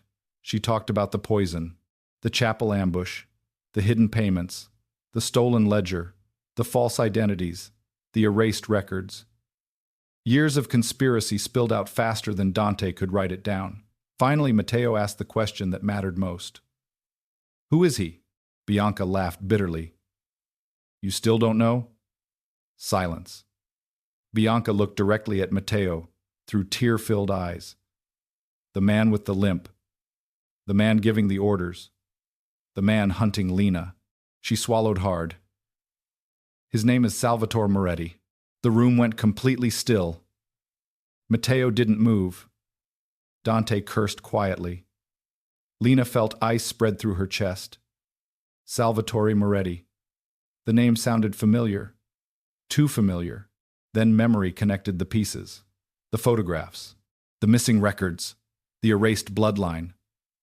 Your grandfather's son, Lena whispered. Bianca nodded. Everyone thought he died 30 years ago. Matteo's expression became unreadable, dangerous. He didn't. Bianca laughed again, hollow this time. No, he survived. And he spent 3 decades building an empire designed to destroy yours. Silence settled heavily over the room. Then Bianca revealed the final piece. He believes Lena is the rightful heir. Matteo's eyes immediately shifted toward the observation glass, toward Lena. Bianca noticed. That's why he wants her. Matteo's voice became cold enough to freeze stone. Alive? Bianca hesitated. The pause itself answered the question, only until he gets what he wants. The room fell silent once more. Later, after Bianca had been removed, Matteo stood alone in the library staring at the sea. Lena found him there shortly before dawn. Neither spoke immediately. The silence between them no longer felt awkward. It felt familiar. Eventually, Lena broke it. Salvatore wants the heir. Matteo nodded. Yes, and he thinks that's me. Another nod. Lena looked down at the pendant resting in her palm. Then maybe we stop waiting for him. Matteo turned toward her. Something dangerous flashed in his eyes. What are you suggesting? Lena held up the pendant. The hidden chapel. Matteo's gaze sharpened. The vault. Lena nodded. The symbols pointed beneath the old Moretti chapel. The same chapel destroyed decades earlier. The same chapel connected to Alessandro's disappearance. The same chapel likely tied to Salvatore's obsession. Matteo looked at the pendant. Then at her. Then back at the pendant. Slowly the faintest smile appeared. Not warm. Not gentle. Predatory. Good. Lena blinked. Good? Matteo stepped closer. Because I was getting tired of reacting. For the first time since the conspiracy began, Lena realized the balance had shifted. Salvatore had spent weeks hunting them, manipulating them, attacking them. That phase was over. Matteo Moretti had finally decided to hunt back, and somewhere beneath the ruins of the old chapel waited a hidden vault containing answers powerful enough to start a war. The next morning, before sunrise, a heavily armed convoy departed the estate carrying Matteo, Dante, Lena, and the pendant that might unlock the truth. None of them knew exactly what waited beneath the chapel, but one thing had become certain. The final battle for the Moretti legacy had already begun. The fall of the traitors. The old Moretti chapel stood alone against the Sicilian coastline, like a forgotten monument to sins no one wanted remembered. Wind swept across the cliffs as Matteo Moretti's convoy arrived before dawn. The ruined stone structure looked abandoned, but Lena Caruso had already learned that the most dangerous secrets rarely hid in obvious places. Matteo exited first. Dante and the security team followed. Lena stepped from the vehicle last, the silver pendant resting against her palm. The 3 crescents and rows seemed heavier than before, as if the truth waiting beneath the chapel carried its own weight. The air felt wrong, too still, too expectant. Matteo noticed immediately. His hand touched the small of Lena's back as they approached the entrance. The gesture lasted only a second, but it grounded her more effectively than any reassuring words could have. The chapel itself was little more than stone walls, broken stained glass, and dust-covered pews. Yet beneath the decay, traces of the old Moretti crest remained carved into pillars and archways. Lena moved slowly toward the altar. Something pulled her there. Instinct. Memory. Fate. She wasn't sure. The pendant suddenly grew warm in her hand. Her breath caught. Matteo. He looked over immediately. Lena held up the pendant. A narrow beam of sunlight passing through broken glass struck the silver symbol directly. A faint reflection appeared on the stone floor beneath the altar. Dante frowned. That's impossible. Lena followed the reflection. 3 crescents. 1 rose. The exact symbol from the cipher, hidden in plain sight. Matteo's eyes narrowed. Move the altar. Within minutes, guards shifted the heavy stone structure aside. Beneath it waited an iron hatch concealed beneath centuries of dust. Silence settled across the chapel. Everyone understood the significance. This wasn't merely a hidden room. It was the destination the cipher had been guiding them toward from the beginning. Dante forced the hatch open. Cold air rushed upward. Ancient stone steps disappeared into darkness. Matteo immediately stepped forward. I go first. Lena opened her mouth to argue. Matteo gave her a look that ended the argument before it began. 10 minutes later, they reached the bottom. The chamber below was far larger than anyone expected. Shelves lined the walls. Documents filled iron cabinets. Portraits of forgotten Moretti ancestors watched from the shadows. At the center of the room stood a large wooden table. Upon it rested a single sealed chest. Lena felt her pulse accelerate. Matteo approached carefully. The seal displayed the same symbol found on the pendant. 3 crescents. 1 rose. Lena placed the pendant against the lock. A soft click echoed through the chamber. The chest opened. Inside waited decades of secrets. Letters, birth certificates, family records, financial accounts, photographs, evidence, proof. More proof than anyone could destroy. Matteo lifted the first document. His expression hardened immediately. Dante took another. Then another. The room grew increasingly silent, because every page confirmed the same truth. Alessandro Moretti never betrayed the family. He had been betrayed by it. Years earlier, several powerful members of the family attempted to seize control of the empire. Alessandro discovered the conspiracy. Before he could expose them, they erased him. His records vanished. His name disappeared. His descendants were hidden. His bloodline became a secret. Lena's hands trembled as she opened a final folder near the bottom of the chest. A birth certificate. Her mother's real identity. Elena Alessandra Moretti. Official proof. No doubts remained. No theories. No possibilities. She truly belonged to the forgotten branch. She truly carried the bloodline everyone had spent decades hunting. Matteo looked at her. For a moment, neither spoke. Then he reached for her hand. Not because witnesses were present. Not because strategy demanded it. Because she looked overwhelmed, and he couldn't stop himself. Lena squeezed back before realizing she had done it. Neither let go. Then a voice echoed through the chamber. Beautiful, isn't it? Every weapon in the room appeared instantly. Guards spun. Dante moved. Matteo placed himself directly between Lena and the sound. A slow clap echoed from the darkness. One figure emerged from the shadows. Silver streaks marked his dark hair. A slight limp affected his left leg. His eyes resembled Matteo's enough to make the resemblance disturbing. Salvatore Moretti smiled. After 30 years, I finally get to see the vault. Silence filled the room. Matteo's expression became stone. You should be dead. Salvatore laughed softly. Many people tried. His gaze shifted toward Lena. And there she is. The warmth vanished from the chamber. Lena suddenly understood why people feared him. Salvatore carried himself like Matteo, spoke like Matteo, moved like Matteo. Yet everything felt wrong, twisted, corrupted. He was what Matteo might have become without loyalty, honor, or restraint. Salvatore's smile widened. The lost heir. Matteo stepped forward. You don't get to say her name. Salvatore's eyes returned to him. Still protecting people who don't understand what they are. Matteo's voice dropped dangerously low. Leave. Salvatore actually laughed. You think I came alone? Gunfire erupted above them. The chamber shook. Dust fell from the ceiling. Dante cursed. Contact lost. The radios were dead. Ambush. Again. Yet this time Matteo wasn't surprised. In fact, Lena noticed something unexpected. He looked prepared. Salvatore noticed too. His smile faded slightly. "What did you do?" Matteo finally smiled. The expression was cold enough to make even Lena shiver. "The same thing you did." Silence. Then Dante's radio crackled back to life. "Perimeter secure." Another voice followed. "Targets detained." Then another. "Belandi accounts frozen." Another. "Council traitors in custody." Salvatore's expression changed for the first time.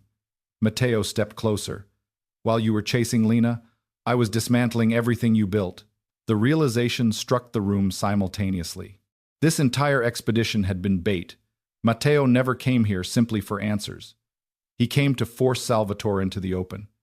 Salvatore understood too late. His empire was collapsing in real time. Bank accounts seized, allies arrested, safe houses compromised, front companies exposed. Years of planning destroyed in a single night. "You used her," Salvatore said. Matteo's expression darkened instantly. "Careful." The warning carried enough violence to silence everyone. Salvatore looked between them and suddenly laughed again. "Ah." Understanding flashed in his eyes. "Now I see." Lena's stomach tightened. Salvatore smiled at Matteo. "That's the real weakness, isn't it?" The atmosphere changed immediately. Matteo moved half a step closer to Lena. Instinct, possession, protection. Salvatore noticed everything. The great Matteo Moretti finally found something he loves. No one spoke. That silence answered the accusation better than words could. Salvatore's smile widened. How disappointing. Matteo's eyes became lethal. "Dante." The bodyguard stepped forward. "Yes, boss?" Matteo never looked away from Salvatore. "Take him." Salvatore reached for a weapon. 4 guards moved simultaneously. The struggle lasted less than 10 seconds. By the end, Salvatore knelt on the stone floor with his hands restrained. The man who spent decades manipulating families, killing rivals, and hunting heirs suddenly looked very mortal, very old, very defeated. Matteo crouched in front of him. The room became silent. "You poisoned my family?" Salvatore said nothing. "You murdered loyal people." Silence. "You hunted her." That final sentence carried more emotion than anything else. Salvatore noticed. "So did Lena." Matteo stood. Every account, every company, every ally. He looked toward Dante. "Burn it all." Dante nodded once. Salvatore finally reacted. Real fear flashed across his face. Not fear of prison, not fear of death. Fear of irrelevance, fear of losing everything he built. Matteo turned away. Conversation over. Judgment delivered. Guards dragged Salvatore toward the stairs. As he disappeared into the darkness, he looked back one final time. Not at Matteo. At Lena. "You think this ends today?" he asked. Lena met his gaze steadily. For the first time since the conspiracy began, she wasn't afraid. "No," she answered. "I think it ended years ago." Salvatore disappeared without another word. Silence returned to the vault. Slowly, Lena looked around the chamber. The secrets were finally exposed. The lies were finally broken. The traitors were finally falling. Yet one question remained unanswered. Why had her bloodline been protected so fiercely in the first place? Matteo seemed to ask himself the same thing. Then Lena noticed one final document hidden beneath the chest. Smaller than the others, sealed separately, addressed directly to Matteo Moretti. Her pulse accelerated. Matteo opened it carefully. He read the first line, then the second, then the third. His entire body went still. "What?" Lena asked quietly. Matteo looked up. Shock filled his eyes. Genuine shock. "It's from my father." Silence. Lena's heartbeat quickened. "What does it say?" Matteo stared at the letter, then at her, then back at the page. Finally he spoke. "It explains why your bloodline was hidden." The room seemed to stop breathing. Matteo's voice became quieter. "And why you were always meant to return. She stands with me." Antonio Moretti's final letter felt heavier than the chest that had hidden it. Matteo stood in the underground vault beneath the ruined chapel with the paper held between his fingers, reading the same lines again and again as if repetition might make them less impossible. Lena watched his face change in the dim light. Shock first, then anger, then something deeper and far more dangerous: pain. Around them, Dante's men continued securing documents, photographing evidence, and preparing Salvatore for transport, but inside the small circle formed by Matteo, Lena, and the final letter, the rest of the world seemed to disappear. "What does it say?" Lena asked softly. Matteo did not answer immediately. His eyes remained on the page. Then he folded the letter once, not to hide it from her, but as if he needed a second to control what the words had done to him. "My father knew about you." Lena's breath caught. "About me?" Matteo nodded slowly. "Not by name. Not at first. But he knew Alessandro's bloodline had survived. He spent years searching for the child connected to it." Lena looked toward the sealed chest, toward the birth certificates and old photographs and proof that had turned her life inside out. "Why?" Matteo's jaw tightened. "Because the Moretti family was never supposed to be ruled by whoever had the strongest army." Silence settled over them. Matteo unfolded the letter again and read the final section aloud, his voice low and controlled. "If the forgotten bloodline returns, protect her not because she carries our name, but because she carries what our name was meant to become. Not tyranny, not greed, not fear. Balance." The word echoed strangely inside the vault. Balance. Lena had expected inheritance, money, territory, maybe even some old legal claim powerful enough to frighten murderers. She had not expected a burden wrapped in morality. Matteo continued reading. Antonio had believed Alessandro's branch of the family represented the original purpose of the Moretti legacy, not domination, but guardianship. Centuries earlier, the family had been entrusted with agreements between old Sicilian houses, protecting land, people, businesses, and vulnerable families from outside predators. Over time, that mission twisted into power, then violence, then empire. Salvatore wanted the bloodline because it could legitimize his claim over every old alliance. Matteo's enemies wanted Lena dead because her existence could invalidate decades of corruption. Antonio wanted her protected because she could restore something the family had lost long before Matteo was born. When Matteo finished reading, the silence felt unbearable. Lena wanted to reject all of it. She wanted to say she was still just the woman who had scrubbed floors and carried towels and tried not to cry when Bianca called her names. But the evidence surrounded her: her mother's pendant, her grandfather's journal, the old photographs, the ledger, the birth records, the final letter. Every secret led to her. Matteo looked at her then, and for the first time she saw no calculation in his eyes, no strategy, no cold mafia logic, only certainty. "You don't have to become what they want," he said. Lena swallowed. "And what do you want?" The question slipped out before she could stop it. Matteo's expression changed, subtly, dangerously. The vault seemed too quiet. He stepped closer, stopping just before closeness became something they could not pretend away. "I want you alive." Her heart stumbled. "That's not an answer."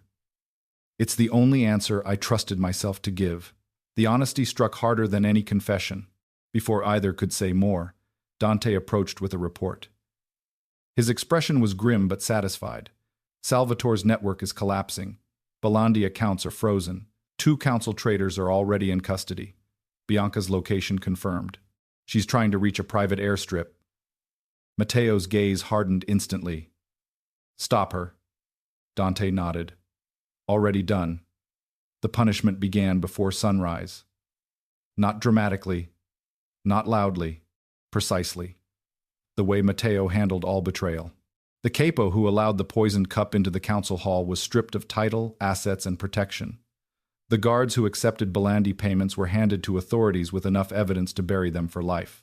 The accountants who hid Salvatore's money lost every account they controlled. The servants who helped Bianca move through restricted corridors were dismissed and publicly named. And Bianca herself was captured at the airstrip before dawn, still wearing designer silk, still clutching a passport that would never be used. She demanded to see Matteo. She demanded mercy. She demanded that Lena be exposed as a fraud. Matteo granted her only one thing: an audience. It happened that afternoon inside the main hall of the Moretti mansion. The The same hall where Lena had once stood breathless and terrified, warning him not to open the cipher. This time the room was filled with everyone who mattered. Capos, advisors, family associates, senior staff, guards, legal representatives. Even Maria, pale but dignified, sat near the front. Bianca stood under guard at the center of the hall, stripped of her household authority but not yet stripped of arrogance. When Lena entered beside Matteo, every eye followed her. She felt the weight of it, but this time she did not shrink. Matteo noticed. So did Bianca. That seemed to enrage her more than anything else. "This is disgusting," Bianca snapped. "All of you are bowing to a maid because she happened to read a few old symbols." A murmur moved through the hall. Lena felt the old sting, not as sharp as before, not as deep. Matteo looked at Bianca without expression. "Careful."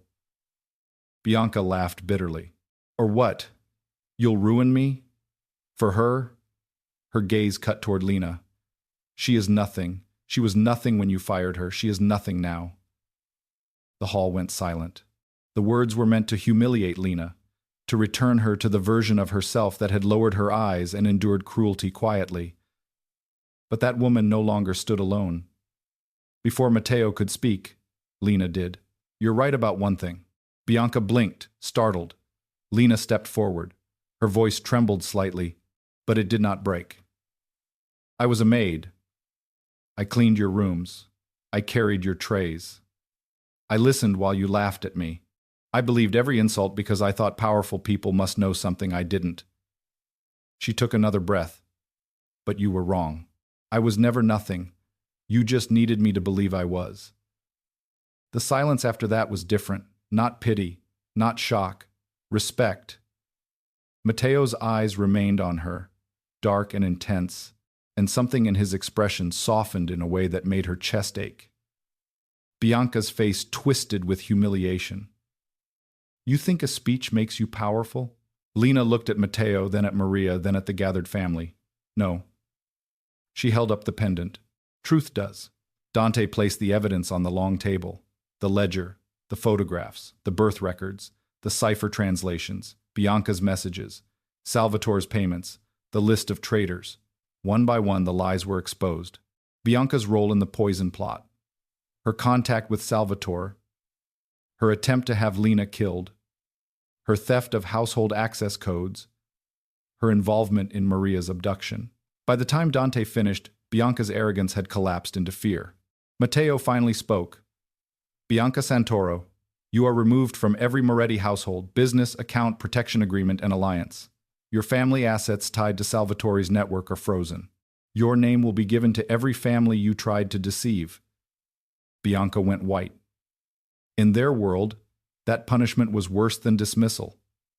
It was exile, social death, financial collapse, permanent disgrace. She looked toward Matteo, then toward Lena, as if expecting satisfaction. Lena felt none, only release. The woman who had once terrified her looked small now, not because Lena had become cruel, but because truth had finally made Bianca ordinary. After Bianca was taken away, Matteo remained standing at the head of the hall. The room waited. Everyone sensed he was not finished. He turned toward Lena and held out his hand, just as he had before. This time Lena did not hesitate. She placed her hand in his, and the gesture sent a ripple through the room. Matteo's fingers closed around hers. Firm, certain, public. "Lena Caruso entered this house as a servant," he said, his voice carrying through the marble hall. "She was mocked, dismissed, underestimated, and betrayed by people who believed position made them superior to character. Silence deepened. She saved my life. She revealed a traitor. She decoded the family cipher. She uncovered the vault. She exposed the forgotten bloodline. And today, by blood, by proof, and by my authority, she is recognized as Lena Alessandra Moretti, rightful descendant of the erased line." The hall went completely still. Lena felt the words move through her like thunder. Lena Alessandra Moretti, a name she had never known. A name that somehow felt both foreign and painfully familiar. Matteo continued. his voice lower now, more dangerous. Anyone who questions her place questions mine. The warning was unmistakable. No one moved. No one spoke. Matteo turned slightly toward her. The entire hall watched, but for a moment Lena felt as if they were alone. His thumb brushed across the back of her hand once, hidden from most eyes but not from her. She stands with me. The declaration should have frightened her. It should have felt like another burden, another chain, another role she had not chosen. Instead, it felt like standing upright after years of being bent beneath other people's cruelty. Maria was crying silently. Dante looked proud and uncomfortable about it. Several capos lowered their heads in acknowledgement. Lena breathed slowly, absorbing the impossible truth. She had not been rescued from nothing. She had been returned to herself. Later that night, after the hall emptied and the estate settled into a fragile peace, Lena found Matteo on the terrace, overlooking the sea. Moonlight turned the water silver. For once there were no urgent footsteps, no gunfire, no alarms, no coded warnings waiting to be solved. Only silence. She stood beside him. "You didn't have to do that." Matteo looked at her. "Yes, I did." She almost smiled. "You always say that. Because you're often wrong." The laugh escaped before she could stop it. Matteo watched her as though the sound mattered. The moment stretched between them. Then Lena grew quiet. "What happens now?" Matteo's gaze returned to the sea. "Now Salvatore loses everything. And me?" He turned back to her. "The answer took longer this time. Now you decide who you want to be." The words touched her more deeply than any title had. Not heir, not pawn, not symbol. Choice. Matteo gave her that when everyone else had tried to take it away. Lena looked at him. Really looked at him. And for the first time she stopped pretending the feeling in her chest was only gratitude. It was not gratitude. It was not fear. It was not confusion. It was something warmer, more dangerous, something Matteo saw the moment it appeared. His expression changed, and the air between them shifted. He stepped closer, slowly, giving her time to move away. She didn't. His hand rose to her cheek, gentle enough to make her heart ache. Lena. Her name sounded different in his voice now, not like an order, not like a question, like something he had been trying not to say too softly. She whispered, "Matteo." That was all it took. He lowered his forehead to hers, not kissing her yet, not crossing the final distance, but holding himself at the edge of surrender. "If I start," he said quietly, "I won't know how to stop protecting you." Lena closed her eyes. "Maybe I don't want you to stop." The confession left her trembling. Matteo's breath changed. His thumb brushed her cheek once. Then, before either of them could move closer, Dante's voice broke through the terrace doors. "Boss." Matteo closed his eyes briefly, and Lena almost laughed at the look of pure, murderous irritation on his face. Dante, wisely, remained at a distance. "Sorry, but you need to see this." Matteo turned slowly. "What?" Dante handed him a phone. On the screen was a live feed from an unknown location. Salvatore Moretti sat in a chair, bruised but smiling, somehow broadcasting from custody or before full transfer could be completed. His voice came through clearly. "Congratulations, nephew. You found the girl. You exposed the bloodline. You humiliated my allies." He leaned closer to the camera. "But you still haven't decoded the last seal."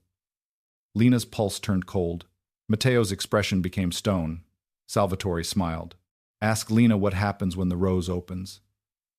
The screen went black. Silence crashed over the terrace. Slowly, Lena looked down at the pendant around her neck. The three crescents surrounding the rose suddenly seemed less like a family symbol and more like a warning, because the last seal was still waiting, and whatever it contained, Salvatore believed it could change everything. Forever in the wolf's house. Salvatore Moretti's final message left the terrace silent. The sea below the mansion kept moving, silver beneath the moonlight. But everything inside Lena seemed to stop. Ask Lena what happens when the rose opens. The words circled her mind like a threat disguised as a riddle. Matteo stood beside her, one hand still close enough to touch her but no longer touching, his entire body locked in the kind of stillness that always came before danger. Dante waited near the terrace doors, looking between them and the pendant at Lena's throat. The three crescents surrounding the rose no longer seemed beautiful. They seemed alive, waiting. Lena lifted the pendant slowly. The silver felt warm against her fingertips. Too warm. "The rose opens," she whispered. Matteo turned toward her. "You know what it means." It wasn't a question. Lena closed her eyes, searching memories that belonged half to childhood and half to fear. Her grandfather's kitchen, ink-stained paper, candlelight. His old voice warning her never to force a sealed symbol unless she was ready for the truth inside. "The rose does not open for treasure, little one. It opens for judgment." Her eyes opened. "It's not a location," she said. "It's a verdict." Dante frowned. "A verdict on what?" Lena looked at Matteo. "On the family." The answer changed the air around them. Within an hour, the remaining council members, Maria, Dante, Vittorio, and every trusted Moretti advisor gathered inside the main hall while the evidence from the vault was arranged across the central table. Matteo stood at the head of the room, silent and unreadable. Lena stood beside him, the pendant in her palm, no longer wearing a maid's uniform, no longer hiding behind lowered eyes, yet still feeling the echo of the girl who had once scrubbed these floors while others laughed. Maria watched her with tears in her eyes, as though seeing both Lena and the mother Lena had lost. "Tell us," Matteo said quietly. Lena took a slow breath. The last seal was never meant to reveal another heir. It was designed to decide whether the Moretti family deserved to survive. The hall went completely still. Lena placed the pendant against the final marking on the ledger. For several seconds, nothing happened. Then a hidden clasp released beneath the leather cover. The sound was small, almost delicate, but it struck the room harder than thunder. Inside the back panel of the ledger lay a thin sheet of parchment covered in the oldest version of the cipher Lena had ever seen. Her hands trembled as she lifted it. Matteo noticed. His fingers brushed the back of her hand once, steadying her without claiming the moment. That was the difference between him and every man who had tried to use her. Matteo could have taken the parchment, could have ordered her to read it, could have turned her bloodline into another weapon. Instead, he stood beside her and waited. Lena began translating. The message had been written by the first Moretti patriarch who carried the three crescents and rose. It said the family was created not to rule through fear, but to protect those who could not protect themselves. It said that power without restraint became rot. It said every generation would face a choice, become wolves who guard the house or wolves who devour it. The rose, hidden at the center of the symbol, represented mercy, loyalty, and balance. When it opened, it would judge not one person, but every person who claimed the Moretti name. Lena's voice grew stronger as she read, and with every sentence, faces around the hall changed. Some looked ashamed, some looked moved, some looked afraid. Then she reached the final paragraph. "If the forgotten blood returns, do not place a crown upon her head. Place the truth before her feet and let her choose. If she chooses vengeance, the house falls. If she chooses mercy without justice, the house rots. If she chooses balance, the house begins again." Silence swallowed the room. Matteo did not look at the council. He looked only at Lena. "Your choice," he said. 2 words. Quiet. Powerful. Freeing. For the first time in her life, Lena understood what real power felt like. Not domination, not revenge, not forcing others to kneel because she had once been forced to bow her head. Real power was choosing what kind of person she would become after pain. She looked at Bianca's file, at the list of traitors, at the records of theft, attempted murder, poisoning, abduction, and betrayal. She thought of every insult, every laugh, every time someone used her softness as proof she was weak. Then she thought of her mother hiding her to keep her alive, her grandfather teaching her a language of dead contracts, Maria protecting a truth that could have destroyed them all, and Matteo standing between her and bullets before he even knew what she was. "Justice," Lena said finally, "not cruelty." Matteo's eyes softened by the smallest degree. Lena turned to Dante. "Everyone who tried to kill, poison, or abduct will face consequences. Public ones, legal ones where possible. Family consequences where necessary. Their assets tied to the conspiracy will be seized and used to restore the families Salvatore destroyed. A murmur moved through the hall. She continued before fear could stop her. Those who helped because they were threatened will be investigated, not blindly punished. Those who mocked me because they thought I was beneath them. Her gaze moved briefly across several servants who lowered their eyes. Will live with knowing they were wrong. That is enough. Maria covered her mouth, crying silently. Dante looked impressed, despite trying not to. Vittorio nodded slowly, as if witnessing something historically important. Matteo's expression remained controlled, but Lena saw the emotion beneath it. Pride. Not because she had chosen softness, because she had chosen strength without becoming cruel. The consequences began immediately. Salvatore's final network was exposed by sunrise. Bianca Santoro was stripped of every protection agreement, every account, every social alliance, and every claim to Moretti favor. Her family lost the businesses funded through Salvatore's money. The council traders were publicly named and removed. The capo who allowed poison into the hall lost title, territory, and every man who had followed him. The guards who sold access codes were turned over with evidence. The Belandi accounts collapsed. Within 48 hours, the conspiracy that had hunted Lena for years no longer had money, shelter, secrecy, or allies. Salvatore, upon learning that Lena had opened the final rose and chosen balance over revenge, laughed once in his holding cell, then said nothing more. Men like him understood violence. They understood ambition. They understood greed. What defeated him completely was something he had never understood. A woman he considered a pawn had chosen what kind of empire would survive him. Weeks passed, and the Moretti mansion changed in ways no one expected. The corridors still held guards.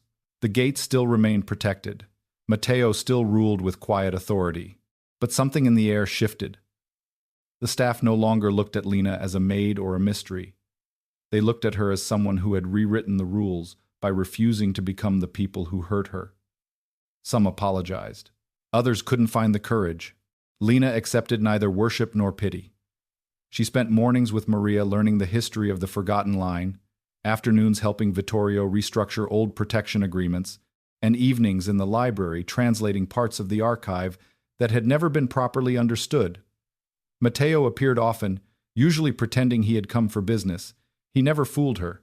Sometimes he brought coffee, sometimes a document, sometimes nothing at all. He would stand beside her while she worked, his presence quiet and steady, and Lena would pretend not to notice how much she liked having him there. One evening, nearly 2 months after the final seal opened, the mansion hosted its first gathering since the conspiracy fell. Not a war council, not an emergency meeting, a celebration. The terrace overlooking the Sicilian sea glowed with lanterns. Music drifted through the gardens. Maria wore the silver bracelet from Lena's childhood memories. Dante looked uncomfortable in formal wear. Vittorio smiled like a man who had finally survived enough secrets for one lifetime. Lena stood near the balcony wearing a deep green dress Maria had chosen, her hair loose around her shoulders, the pendant resting at her throat. For once, no one laughed when she entered. No one looked through her. No one called her nothing. Then Matteo appeared beside her in a black suit, as impossible and dangerous as the first day she saw him. Except now she recognized the gentleness hidden beneath all that control. "You're hiding," he said. Lena smiled, observing. Same thing. She looked out at the sea. Maybe. Silence settled between them, comfortable now, intimate in a way both of them had stopped denying. Matteo turned slightly. "Do you regret it? Opening the rose?" He nodded. Lena thought about the question. "No."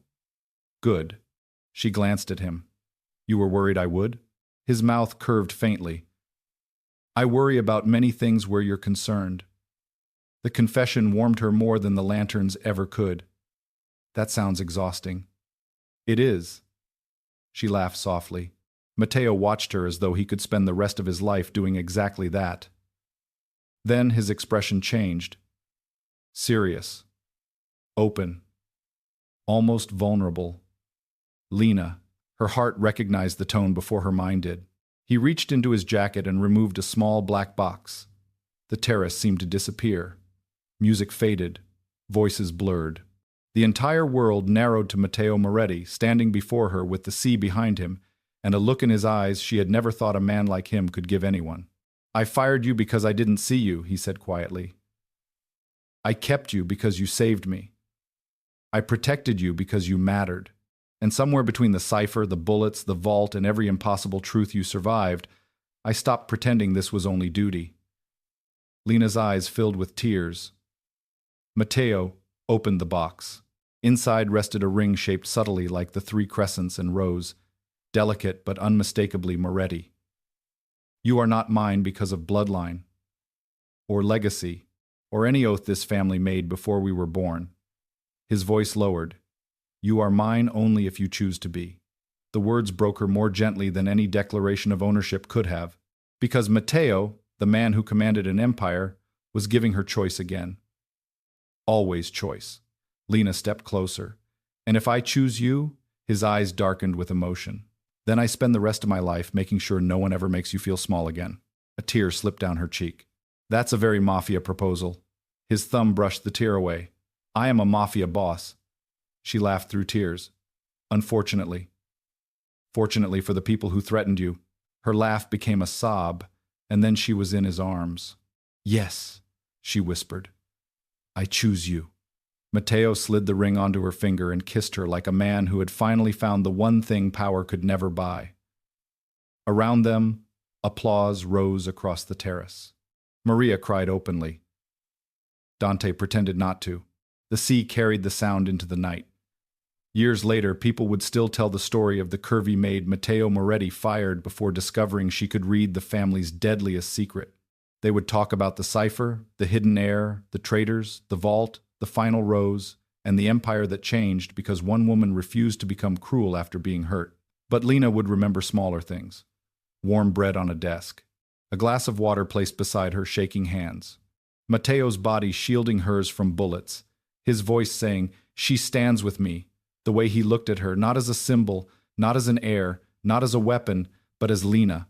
And on quiet evenings, when the mansion no longer felt like a fortress but like a home, she would stand beside him overlooking the Sicilian sea and understand at last that she had never been nothing.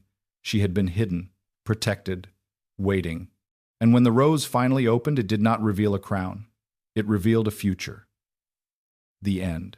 As the lanterns glowed above the cliffs of Sicily and the waves rolled quietly beneath the Moretti mansion, Lena finally understood something she had spent her entire life searching for. She was never weak. She was never worthless. She was never the girl people told her she was. Sometimes the world hides your true value, not because you don't have it, but because the wrong people are standing too close to you. And sometimes the greatest love arrives only after you've survived your greatest battles. If this story touched your heart, don't forget to leave a comment below and tell me, what was your favorite moment in Lena and Matteo's journey? Was it the hidden cipher, the shocking family secret, or the moment Matteo stood before the entire world and said, "She stands with me"?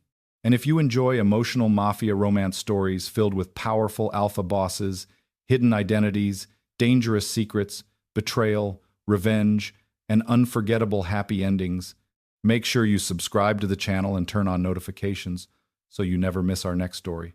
Because the next story is even darker, even more dangerous, and the secret at its center may change everything. Until next time, thank you for listening, and good night.